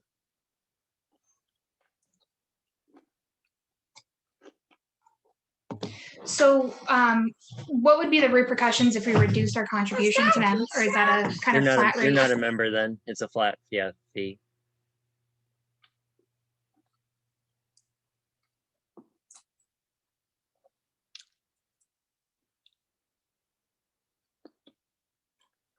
So seeing no other hands from committee members, we'll take a vote. Representative Baker? Yes. Bailey? Yes. Kopp? Yes. Hanscom? Yes. Hanlon? Yes. Rusk?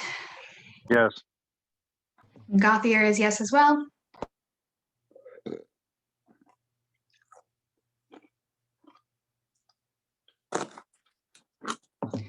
All right, moving on to legal services, that's 1006 on page 67. That's kind of where the cost center breakdown begins. Mr. Burt, I think you be representing this item. Sure. Looking at the cost center, flat with this year. It's actually, I believe, flat with 20. It's just the actual is what was actually spent by the end of the year, which was, I'm going to go from the bottom to the top. That 60,000 you see under the general support, 100,064. That's mostly tax foreclosures, marshal fees, deed research, but by far tax foreclosures, and that's actually mostly reimbursable over time as you try to collect it. So those do get reimbursed eventually, at least much of it does. 10,000 for miscellaneous litigation. There's oftentimes there could be a conflict of interest, there could be something else going on. For specialties, we have to bring in other attorneys that aren't under the town attorney. So that's 10,000 for that. And then the rest is all just general stuff, union negotiations and whatever else we need from them. Do we have any By questions? the way, we did go a couple years ago through a bid process to look back. They're very good priced. Sometimes when I go for another opinion, it could be 3 times more than what they charge here. All right, I don't think we moved a number, so we need to do that. I'm sorry. I just Yeah, went no, over- it's all right. Just knock it off. This is Russ. I move we support this line item at $297,500 as proposed. Second. Sorry, who's the seconder? Bailey. Bailey, okay. So now we can discuss, and I did have a question.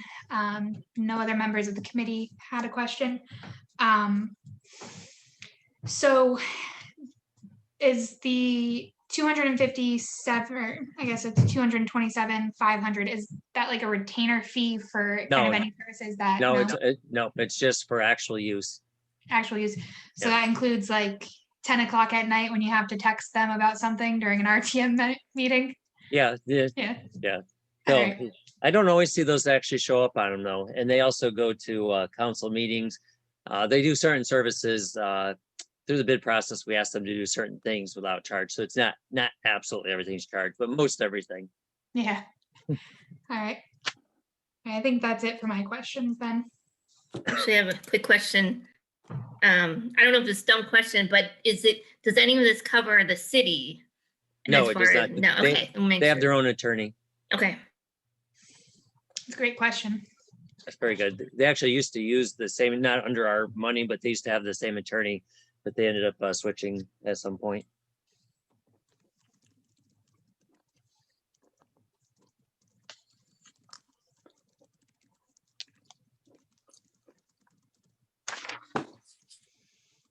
Any other questions? Seeing none, we'll take a vote. Representative Baker, Yes. Representative Bailey, Yes. Representative Kopp, Yes. Representative Handline, Yes. Representative Hanscom, Yes. Representative Rusk. Yes. And Gothier is a yes as well. Thank you, Mr. Burke. And we're moving on to 1010 Executive Management. That's going to be found on page 70. Do I have a motion for a number? I'll put a motion out for $258,086. So let me just. So I'm do- sorry, 258,086. The full number is 318,000. Oh, what am I looking at then? Yeah, I'm looking at that now. I don't know where those numbers came from, so I might have messed up somewhere. If you're It might looking at my be me. spreadsheet, that is my fault. Page 71. Yeah, we're on page 71. If you're looking at my spreadsheet, it looks like I did mess up there. You don't give me a heart attack. Come on. It looks like, you know what I pulled that from? That number, those numbers are from the salaries and wages page. That's where that came from. So if we only wanted to pay people and nothing else, yes, so the council adopted number was 318. And that was also the recommended number. So I apologize for getting that wrong in my spreadsheet, but it's a good thing this isn't an official document. And then, so. Do you need a motion? Yeah, Representative Hanscom, would you like to adjust your motion? No, somebody else can. I'm now changing my chart and it's all confusing. So somebody else Yeah, can do it. I'm so sorry. I was really patting myself on the back for this too, man. So can I make a motion that we? Yes, Representative Baker, please. That we, the motion for 318,000? Yes. Okay. I'm sorry, could you say your name before the second, just because I'm not looking at the Yep, screen? yep. Bailey, Bailey, thank you. you're welcome. All right, and do we have any discussion on this?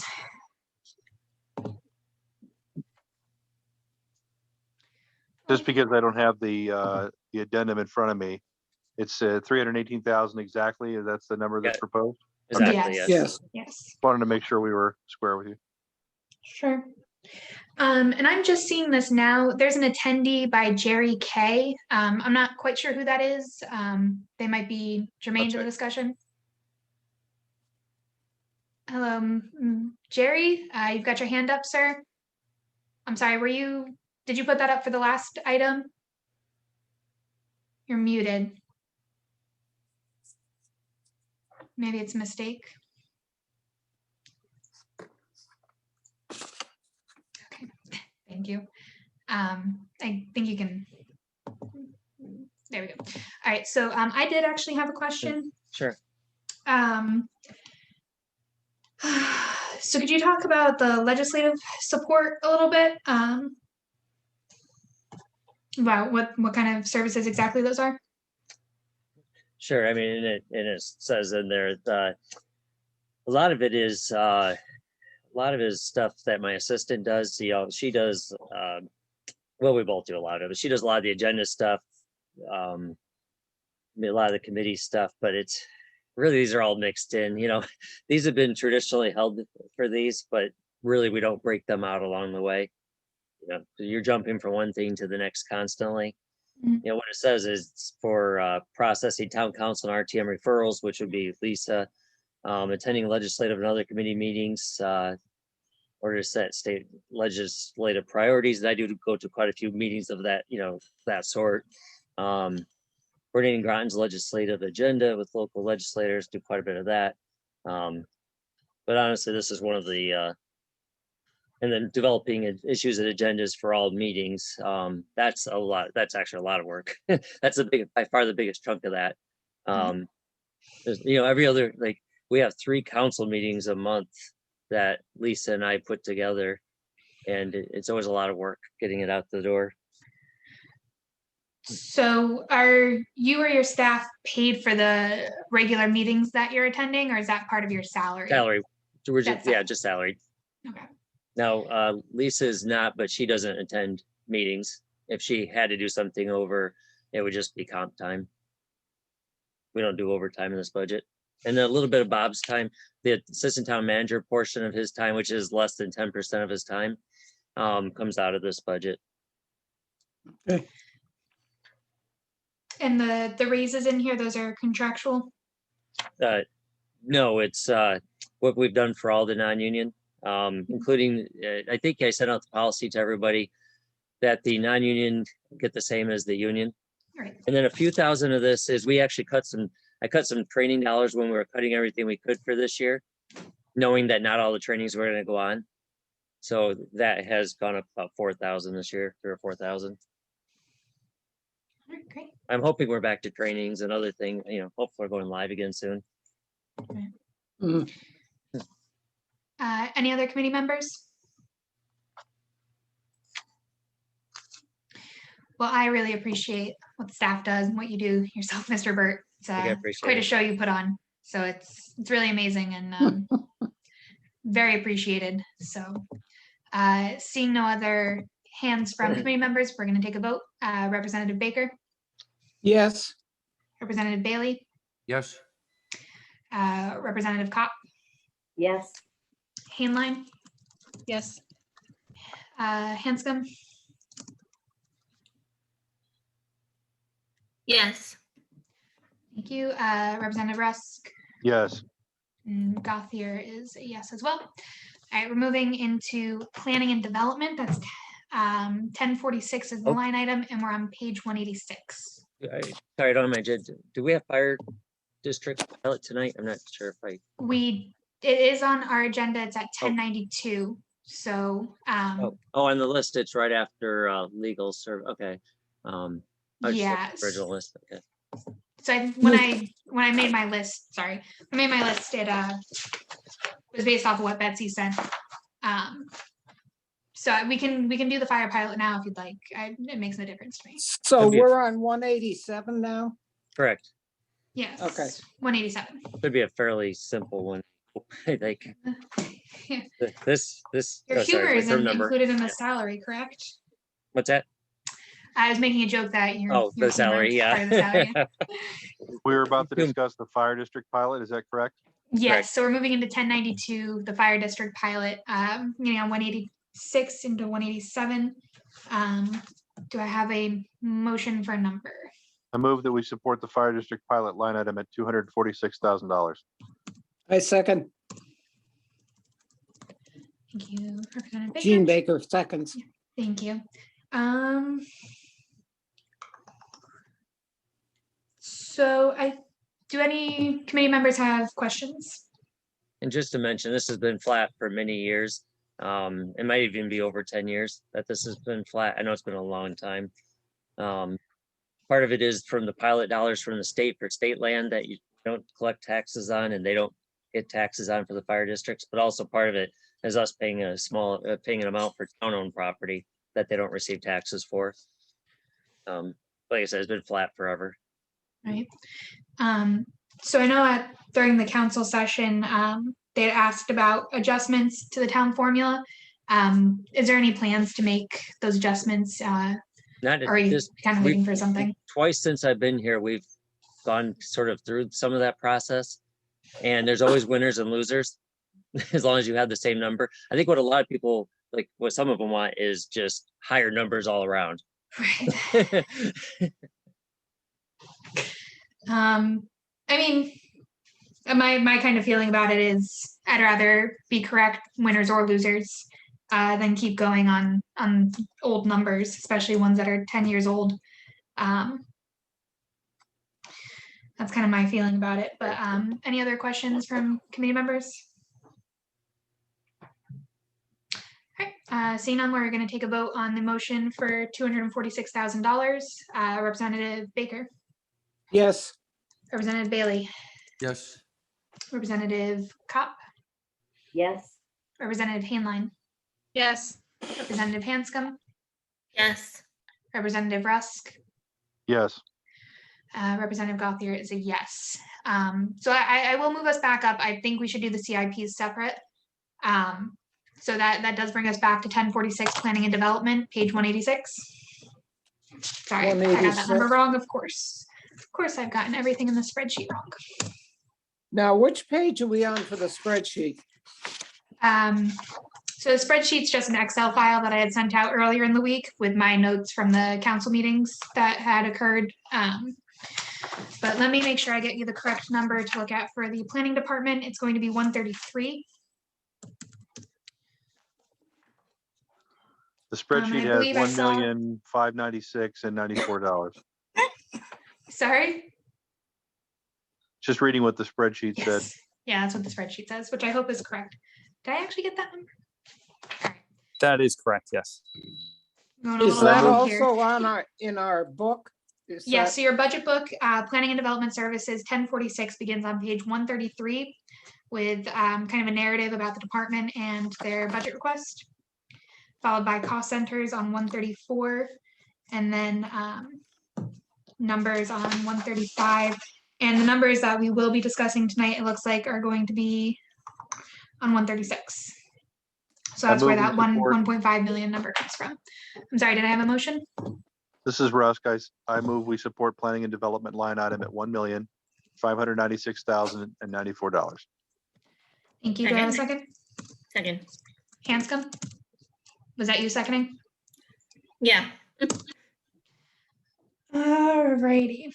Any questions or sorry, I guess I'll open this up to Mr. Rainier to begin with, because I saw him here and he's been patiently waiting through this I don't know if he's Thank you still very with us. much, everyone. Yes, I am still here. Thank you very much. Great. John Reiner, Director of Planning and Development Services. Happy to answer any questions. I think, I know you still get a number of items on the agenda. So again, happy to answer any questions. All right. Members of the committee?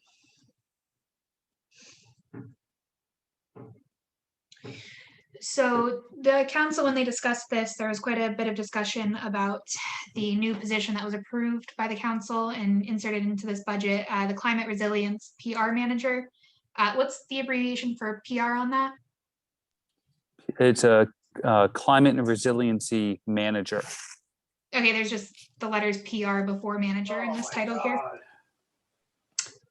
So Is it public relations? No, Yeah, it's so I not. was wondering- It's maybe Program resiliency maybe? position. It's Program. sustainability and resiliency position. Oh, project manager. Yeah, That's it what it says is. P, so when on 137, when it lists out all of the positions, climate resilience, PR, MGR. So MGR is manager. Just wanted Project. to Yeah, thank you. project, yeah. Okay, and so that's budgeted at 92,500 for beginning salary. I do have some questions about this. Could you kind of describe how the details of this position, you guys came to this, if there were any kind of peer analyses you did for the position and for the compensation? Sure. So we actually are working on a job description for that position now. We looked at other municipalities of our size or a little bit bigger, what type of positions they have for sustainability and resiliency.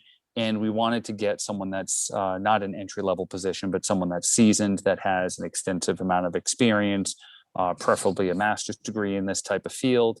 And that's where looking at comparable salaries, we think in order to attract someone that has the background that we're looking for, this is the salary that we're going to need.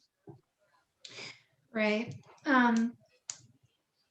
Okay. I mean, I know there's a CIP here also that we haven't gotten into yet, but kind of my question is the CIP that you intend to hire a consultant with, why wouldn't this position be able to do a lot of that work instead of hiring a consultant? So a consultant team will be looking at a number of different items for this, as well as this position will not only be managing the resiliency task force and looking to incorporate a lot of our policies and procedures into other departments. Putting a plan like that together, if we were to be utilizing just staff, would probably take a few years if we want that person to also do other tasks.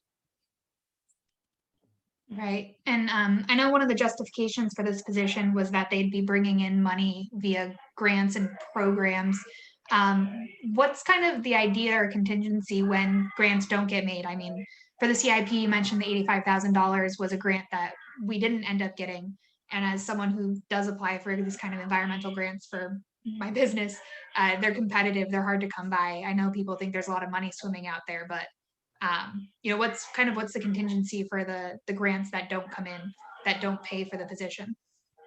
So what we're looking to do is have this position focus on a lot of grants that we know that are available and can start working towards getting more funding coming here.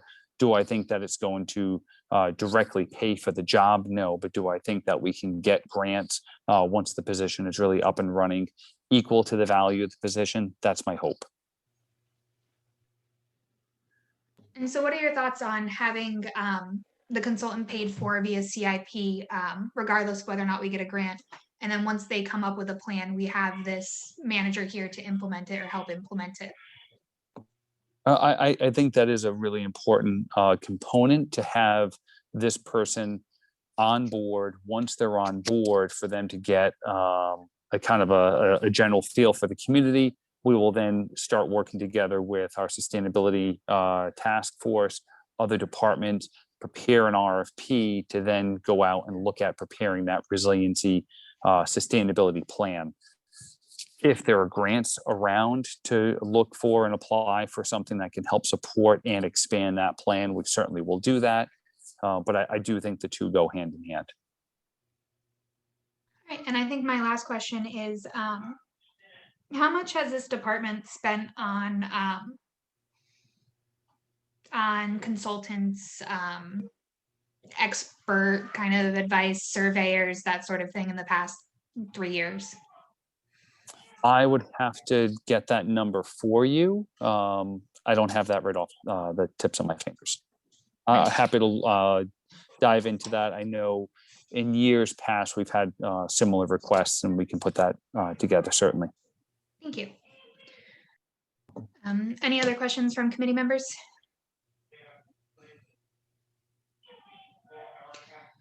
Seeing none, we will take a vote on the number put forward by Representative Rusk for $1,596,094. Representative Baker, Yes. Representative Bailey, Yes. Representative Kopp, Yes. Representative Hainline, Yes. Representative Hanscom, Yes. Representative Rusk, Yes.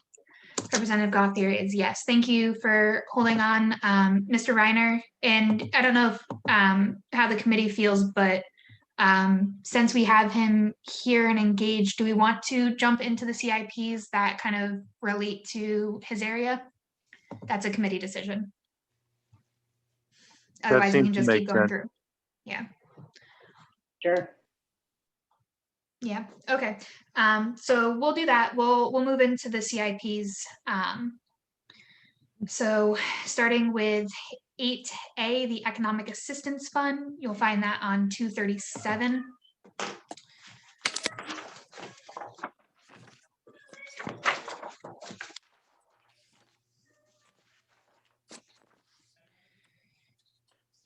Lauren, you had a 7J listed on your spreadsheet before 8A, library did. and GMPV? Or I are you did, just trying to do the ones that are relevant? Yeah, I just want to do the ones that were relevant to John Reiner. Got it. Yes, kind of group them together so we're not sucking up everybody's time so much. Nope, that makes sense. Yeah, so I think this will include 8A, 8B, 8D, and also 8F. So we're going to be knocking out 4 of them. It's a good chunk of the CIPs. And these CIPs, 2 of them had discrepancies between council and manager numbers. Excuse me, Madam Chairman, what page did you say you wanted us to be on? 237. 237. Okay, thank you. So I will entertain a motion for item CIP 8A, the Economic Assistance Fund.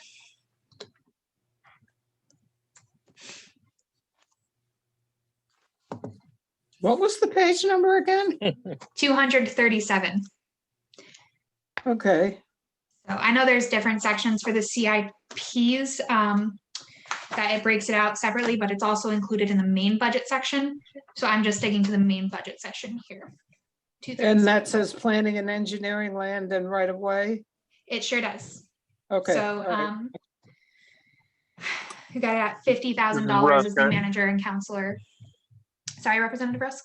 I was just going to say that the manager and the counselor are in agreement. I move that we support this line item at $50,000.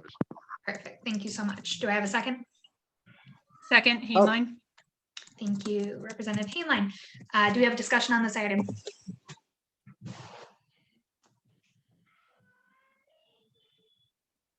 Sorry, you hear bedtime in the background, I'm sure. Hearing no discussion, I will entertain a vote. Representative Baker? Yes. Representative Bailey? Yes. Representative Kopp? Yes. Representative Hainline? Yes. Representative Hanscom? Yes. Representative Rusk? Yes. Representative Gothier is a yes. All right, moving on to the 8B open space acquisition on 238. There is a discrepancy here. And from what I understand from the council discussion, it's primarily related to acquisitions that are going to be happening or hoped to be happening since decisions have not been officially made. For open space, some questions about how much is being spent directly or indirectly, how much space town has as a whole. So I'll entertain a motion and then we'll open this up to Mr. Reiner to talk about a little bit more. So whatever number anybody wants to put out, doesn't necessarily have to be the council number, the manager number. It just can't go higher, I believe, than the manager number. This is Rusk. I move that we support the line item at the council's recommendation of $10,000. Do I have a second? Second. Great. Discussion?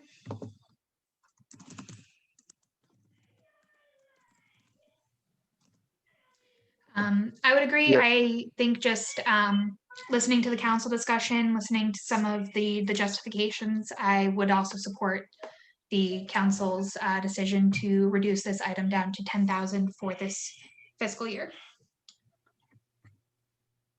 Mr. Reiner, would you like to speak on this item at all? I don't have anything to offer. I think we kind of kicked this one around a lot at the council level, but thank you. For what it's worth, I agree with the 10,000 too. Thank you. All right. Any other discussion from committee members? I just want to make sure this is for the open space acquisition, right? Correct. Okay.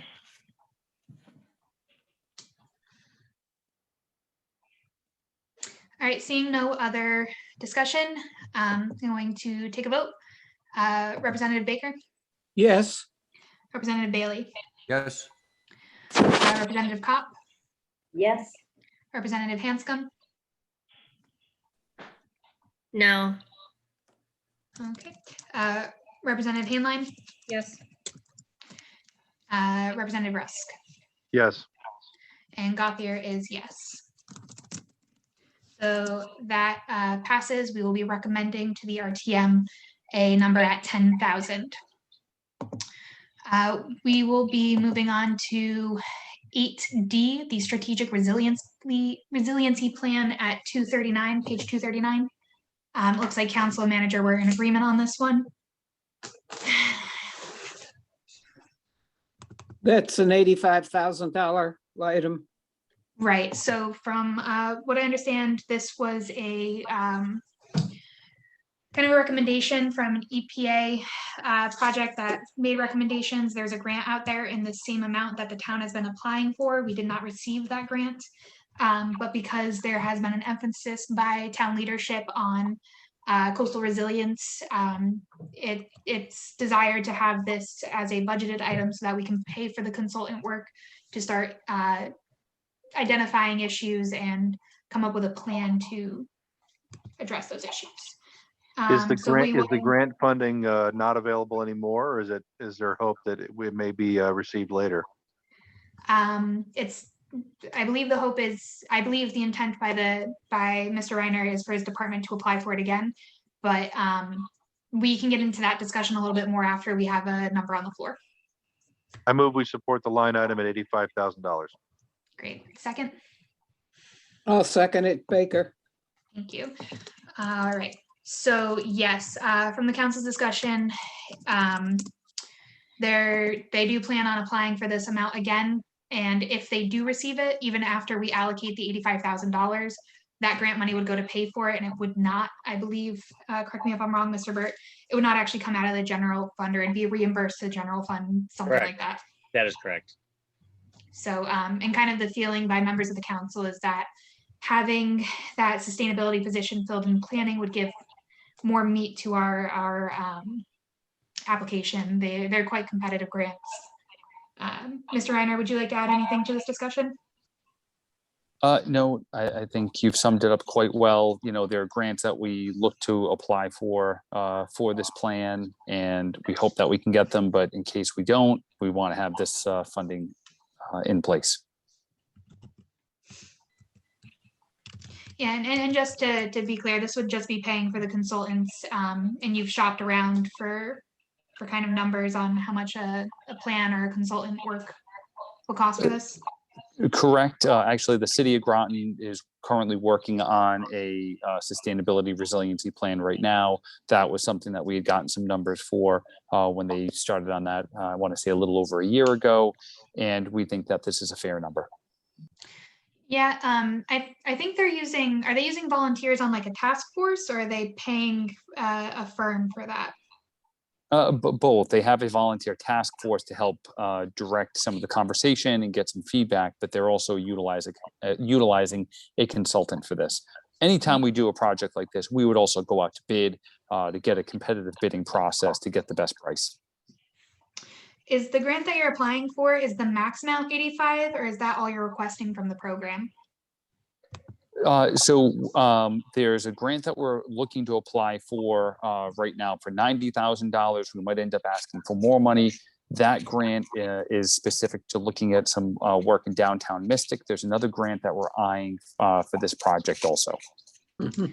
Are those matching or reimbursables, or how are those structured? Some of them have match, but some of them have matches of staff time. Okay. Okay. All right, any other questions from the committee? Seeing none, we'll take a vote on this. $85,000, Baker, Yes. Bailey, Yes. Cop, Yes. Handline, Yes. Hanscom, Yes. Rusk. Yes. Gothier is yes. All right, and we will move down to 8F, the downtown Mystic parking. There is a discrepancy on this one between manager and counselor, between 75 and 15,000. Council recommending 15,000. So we'll entertain a motion, and then we will get discussion going. This is Rusk. I move we approve the council's recommendation line item budget of $15,000. Anyone else for a second? Baker, second. Thank you. Yes, thank you. I also agree that we should be using the council's number for 15. It breaks it down between planning and engineering and construction, the bulk of that number coming from construction. From the discussion with the council, it sounds like we're still waiting on some feedback about this. And there was concern by council members that nothing's really been brought to them yet. Nothing's been brought to the public about which direction this plan's going to go. Mr. Burt, Mr. Rayner, would you like to comment on this? I was just gonna say, I agree with the 15,000 for now. There are some grant dollars that we have, LoSiP dollars that we may be able to tap into mid-year once we're ready to go with this. So you might see this again with some grant dollars attached. Yeah, this is John. I also agree. And, one of the things that happened, COVID kind of slowed this project down. We're also working jointly with the town of Stonington. When we first put our budget together, we were hoping to have brought a plan to the council and to the public already. That kind of got backed up a little bit. So that's why we're looking for that other number. Again, agree with John and the council on the number. So I did have a question about Stonington. I believe I had this question last year as well. What is Stonington committed to this project? So for the initial consulting project that we're working on now, they're paying half. Is there like an MOU in place? I'm sorry if this comes off as distrust of Stonington, but history of Stonington. Yeah, there was no MOU in place, but when we signed a contract with the consultant, they signed it also that they were committing to half of it. We're finishing up that first portion. We haven't done anything additional yet. All right, that's very nice to hear. All right, any other discussion from the town, or sorry, from the committee? Seeing none, let's take a vote on the 15,000 number. Representative Baker? Yes. Representative Bailey? Yes. Representative Kopp? Yes. Representative Hainline? Yes. Representative Hanscom? Yes. Representative Rusk? Yes. Representative Gothier is also yes. So we will be recommending to the RTM $15,000 for the CIP. Mr. Reiner, I think that's all we need from you. Thank you so much for hanging on to this late hour. No, thank you very much. Good luck. And hopefully you're not all on for too much longer. Thanks, hopefully. All right. We do have a few more items left. We are through the bulk of it. So we will be jumping back up to Human Services, 1051, that's page 138. Page what? 138, 138. Of course, unless I'm wrong again. Okay. So the number that we would need to be advancing be on 40. There's no discrepancy here. I move we support the line item at $588,909. Great, and do I have a second? Second. Hanscom, thank you. All right, any discussion? Do we have anybody here from Human Services to represent their budget? Yes, my name is Marge Fondulis. I'm Director of Human Services. Hi, thank you for joining us. Is there anything you'd like to add to your narrative here? I think it covers everything that needs to be discussed. The increase is, as explained, is largely, well, it's due to negotiated contracts. I have all union staff. I'm the only non-union employee in the department. So the increases were due to the negotiated contracts. And at the present time, we do have one open position for a youth counselor too, that I've asked the manager to leave unfilled at this point, just because our referrals to Youth and Family Services are so very much dependent on the school system for students that they wish to refer to us. And needless to say, the school system's been in a state of flux recently. So we have not had the number of referrals that we would normally have. And I didn't feel it was wise to fill the position until we knew that there'd be a more steady flow of referrals coming from the schools. So basically that's it. As I say, I think spelled things out here on page 138 under the description, but I'll be happy to answer any questions that anyone has. Thank you, and thank you for hanging on so long. Any committee members, do you have any questions? No, the increase requested is just over 1%. I think it's fairly self-explanatory. Yeah, I agree, and especially since the contractuals tend to be about 2%. It's quite nice, coming in under that too, but unfortunately we can't give you more. It's already been discussed. So thank you for all the work you do. Thank you for the service you provide for the town. Any other discussion? All right, let's take a vote and let these people have their good time back. Representative Baker. Yes. Representative Bailey. Yes. Representative Kopp. Yes. Representative Hainline. Yes. Representative Hanscom. Yes. Representative Rusk. Yes. Representative Gauthier is yes as well. Thank you so much, Ms. Vandulis. Thank you. Have a good evening. So we're going on to Groton Public Library, item 1063, and that's page 146. There's no discrepancy in the numbers here. And excuse me, this sure. is Marge Fondulis again. We do have the Human Services Assistance Fund. Oh, that yes. I no offense to the library, but I'd rather. I'm so sorry. Yeah, Mr. Burt, is that actually our cost center? Because I had noticed that when the town clerk sent out our list of items, she did not include, I believe, that cost center. In the agenda. Yeah, I think that's what I was looking at. Yeah. When I made my list. It's 7320. The agenda I have has it about 5 from the bottom, somewhere 7320. So it's in the agenda. Okay, my mistake then. Sure, let's make sure we get you all settled there. What page are we on?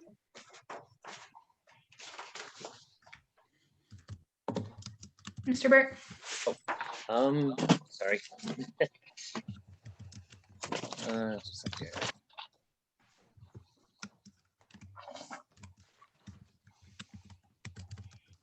That'd be 146.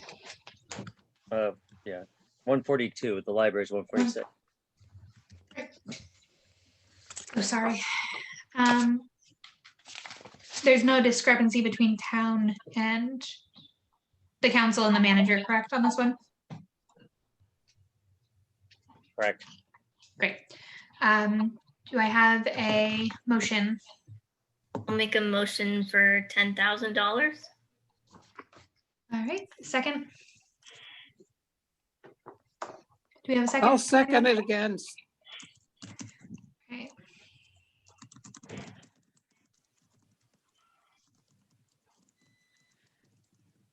Discussion?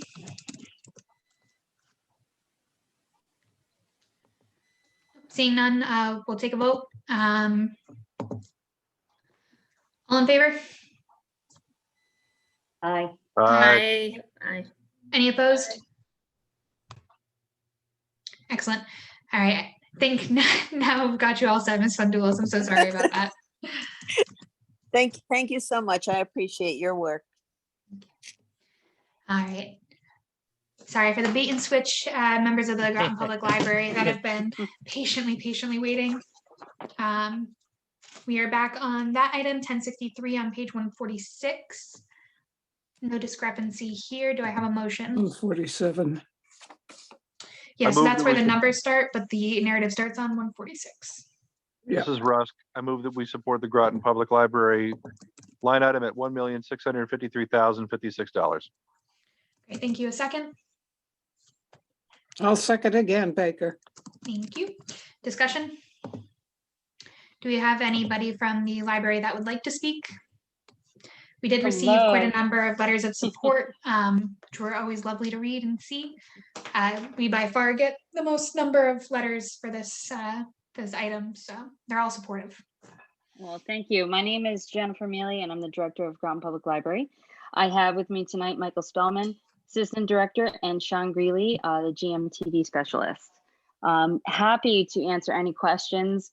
I think I reiterated to council a number of items, but most importantly, just understanding that as this COVID year has been challenging, for the future, the next year, most certainly will be challenging as well.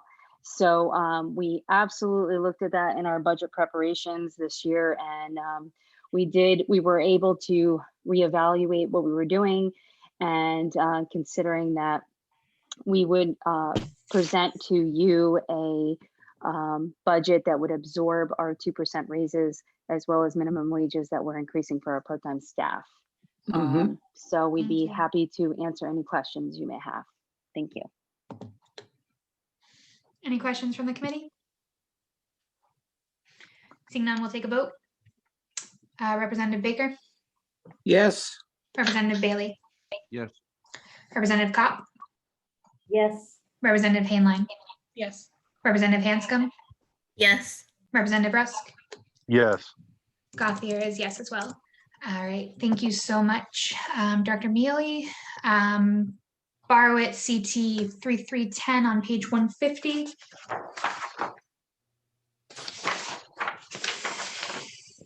Borrow IT CT, borrow I'll it. make a motion for $25,000.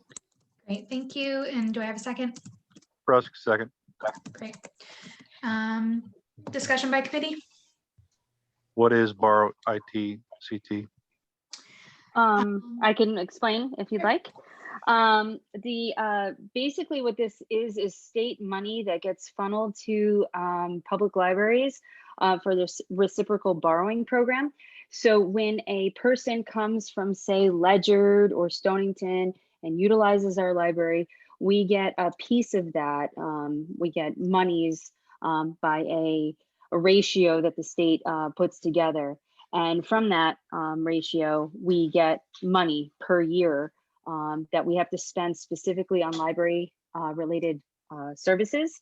And so in saying that, this year, every year it's up for, it's basically a question mark because we're not really sure how the governor is going to appropriate that money every year. But based on last year, that's how we base it. We base on last year's numbers. Last year's number, we've received $25,000. And so we're putting in that we're expected to receive $25,000. So we're hoping that will carry through. Thank you. So watching the council discussion, it sounds like pretty much we have to appropriate this number and then we'll get the monies back in from the state. Sort of. Yes. That's how it works. Yeah. Oh, good. Yeah. Thank you for that explanation. That was very good. Thank you. Thank you. All right. Any other questions from the committee? Seeing none, we'll take a vote. Representative Baker, Yes. Representative Bailey, Yes. Representative Cop, Yes. Representative Hainline, Yes. Representative Hanscom, Yes. Representative Rusk. Yes. Gothier is a yes. Thank you so much. I think we have one more item. It's also for the library and GMT TV servers. That's going to be a CIP, and you'll find it on 215. There's no discrepancy here. I recommend we support the line item budgeted at $39,000. Thank you. And I Second. believe I gave you the wrong page number, actually, because Oh, I am what page? imperfect and I apologize. 236. Yes, thank you. 246. 236. Yeah. Yes, Oh, 236. 236. Yes. Yes. So it's Representative Russ put a motion out on the floor for $39,000. Do I have a second? I'll second Second, it, Jean Jean. Baker. I heard Baker on that. So this looks like it's replacing some servers, just kind of needs to happen. Hi, this is Sean Greeley. Yes, I was just about to invite you. Thanks for joining us. So this is actually kind of an extension of the server we just replaced. It's kind of the second stage of it. And this is really for digital signage. And what I mean by digital signage, we have a couple of examples already up because we already got to utilize some of this with our original server replacement. When you come into the library, you have a TV and it's got some signage on it. You go over to the senior center, it's got some signage on it in the lobby. And basically, digital signage is a way to give information off to the public about town services.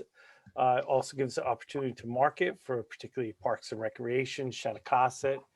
And so what this part of the CIP is for is to really expand that out to all the town buildings. And it will enable each town building to receive information from our server that we already are producing, and then also to be able to customize it to each of the buildings. So in particular, if you were at the community center, you would see not only some town-wide messages, you would also see some information that's targeted toward the audience that's coming into that particular building. The senior center, the same thing. Shanticosset, Human Services, all would have their own signage. And there would also be a dedicated person in each of those buildings that would also be able to have a section of that signage that could give information instantaneously to the public in that particular building.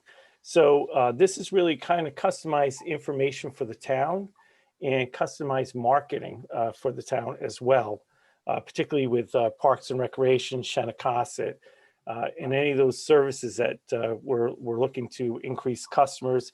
And it's actually, you're really driving it right to areas where people congregate that are using those services. Thank you. Okay. Any other questions by the committee? Seeing none, we'll take a vote. Representative Baker, Yes. Representative Bailey, Yes. Representative Kopp, Yes. Representative Hainline, Yes. Representative Hanscom, Yes. Representative Rusk, Yes. Representative Gothier is a yes. Thank you so much for joining us, Mr. Greeley, and for other members of the library stuck around this late. That concludes, I believe, all of our budget items that we have to move through. I don't believe we have any other items on our agenda unless members have new business. Seeing none, thank you all for sticking it out tonight. I have a question. Sure, Representative Baker. Is there a meeting? Did you say there's a meeting tomorrow at 7:30? Yes, moderators, Emma Ebbins scheduled a meeting for tomorrow now that as of tonight, all the committees have finished reviewing their budget items. So it'll be the RTM's first pass at the budget. Okay, Tomorrow so evening. It's at will you 7 though, send us isn't a 7 o'clock? new- Yes, I believe it's at 7. are you going to send us a new Zoom number, or will we use the same one we used tonight? So I believe they've already sent out that Zoom, but if not, it'll Okay. be sent tomorrow morning at some point. They usually Okay. send it the day before or the day of. Okay, thank you. Let me know if you haven't received it and I'll make sure you get it. Representative Bailey? Thank you, Representative Guthier. You did a wonderful job, very smooth. Thank you. Very smooth. Kept going really good, so appreciate Yeah, it. I second that. Yeah, Nice thanks. job. Good job. Awesome. Great job. All by your cooperation, I'll so thank you so third it. much. All right, I'll entertain a motion to adjourn. Motion to adjourn. I'm sorry, Second. which representative was that? Cop. Cop. Thank you. Adjourn. We got a second from Hanscom, and that's 9:07. Thank you so much, everybody. I will see you tomorrow night. Thank you. Okay. I'll get Hey, these minutes thanks. out. Good night. Good night. Thank you.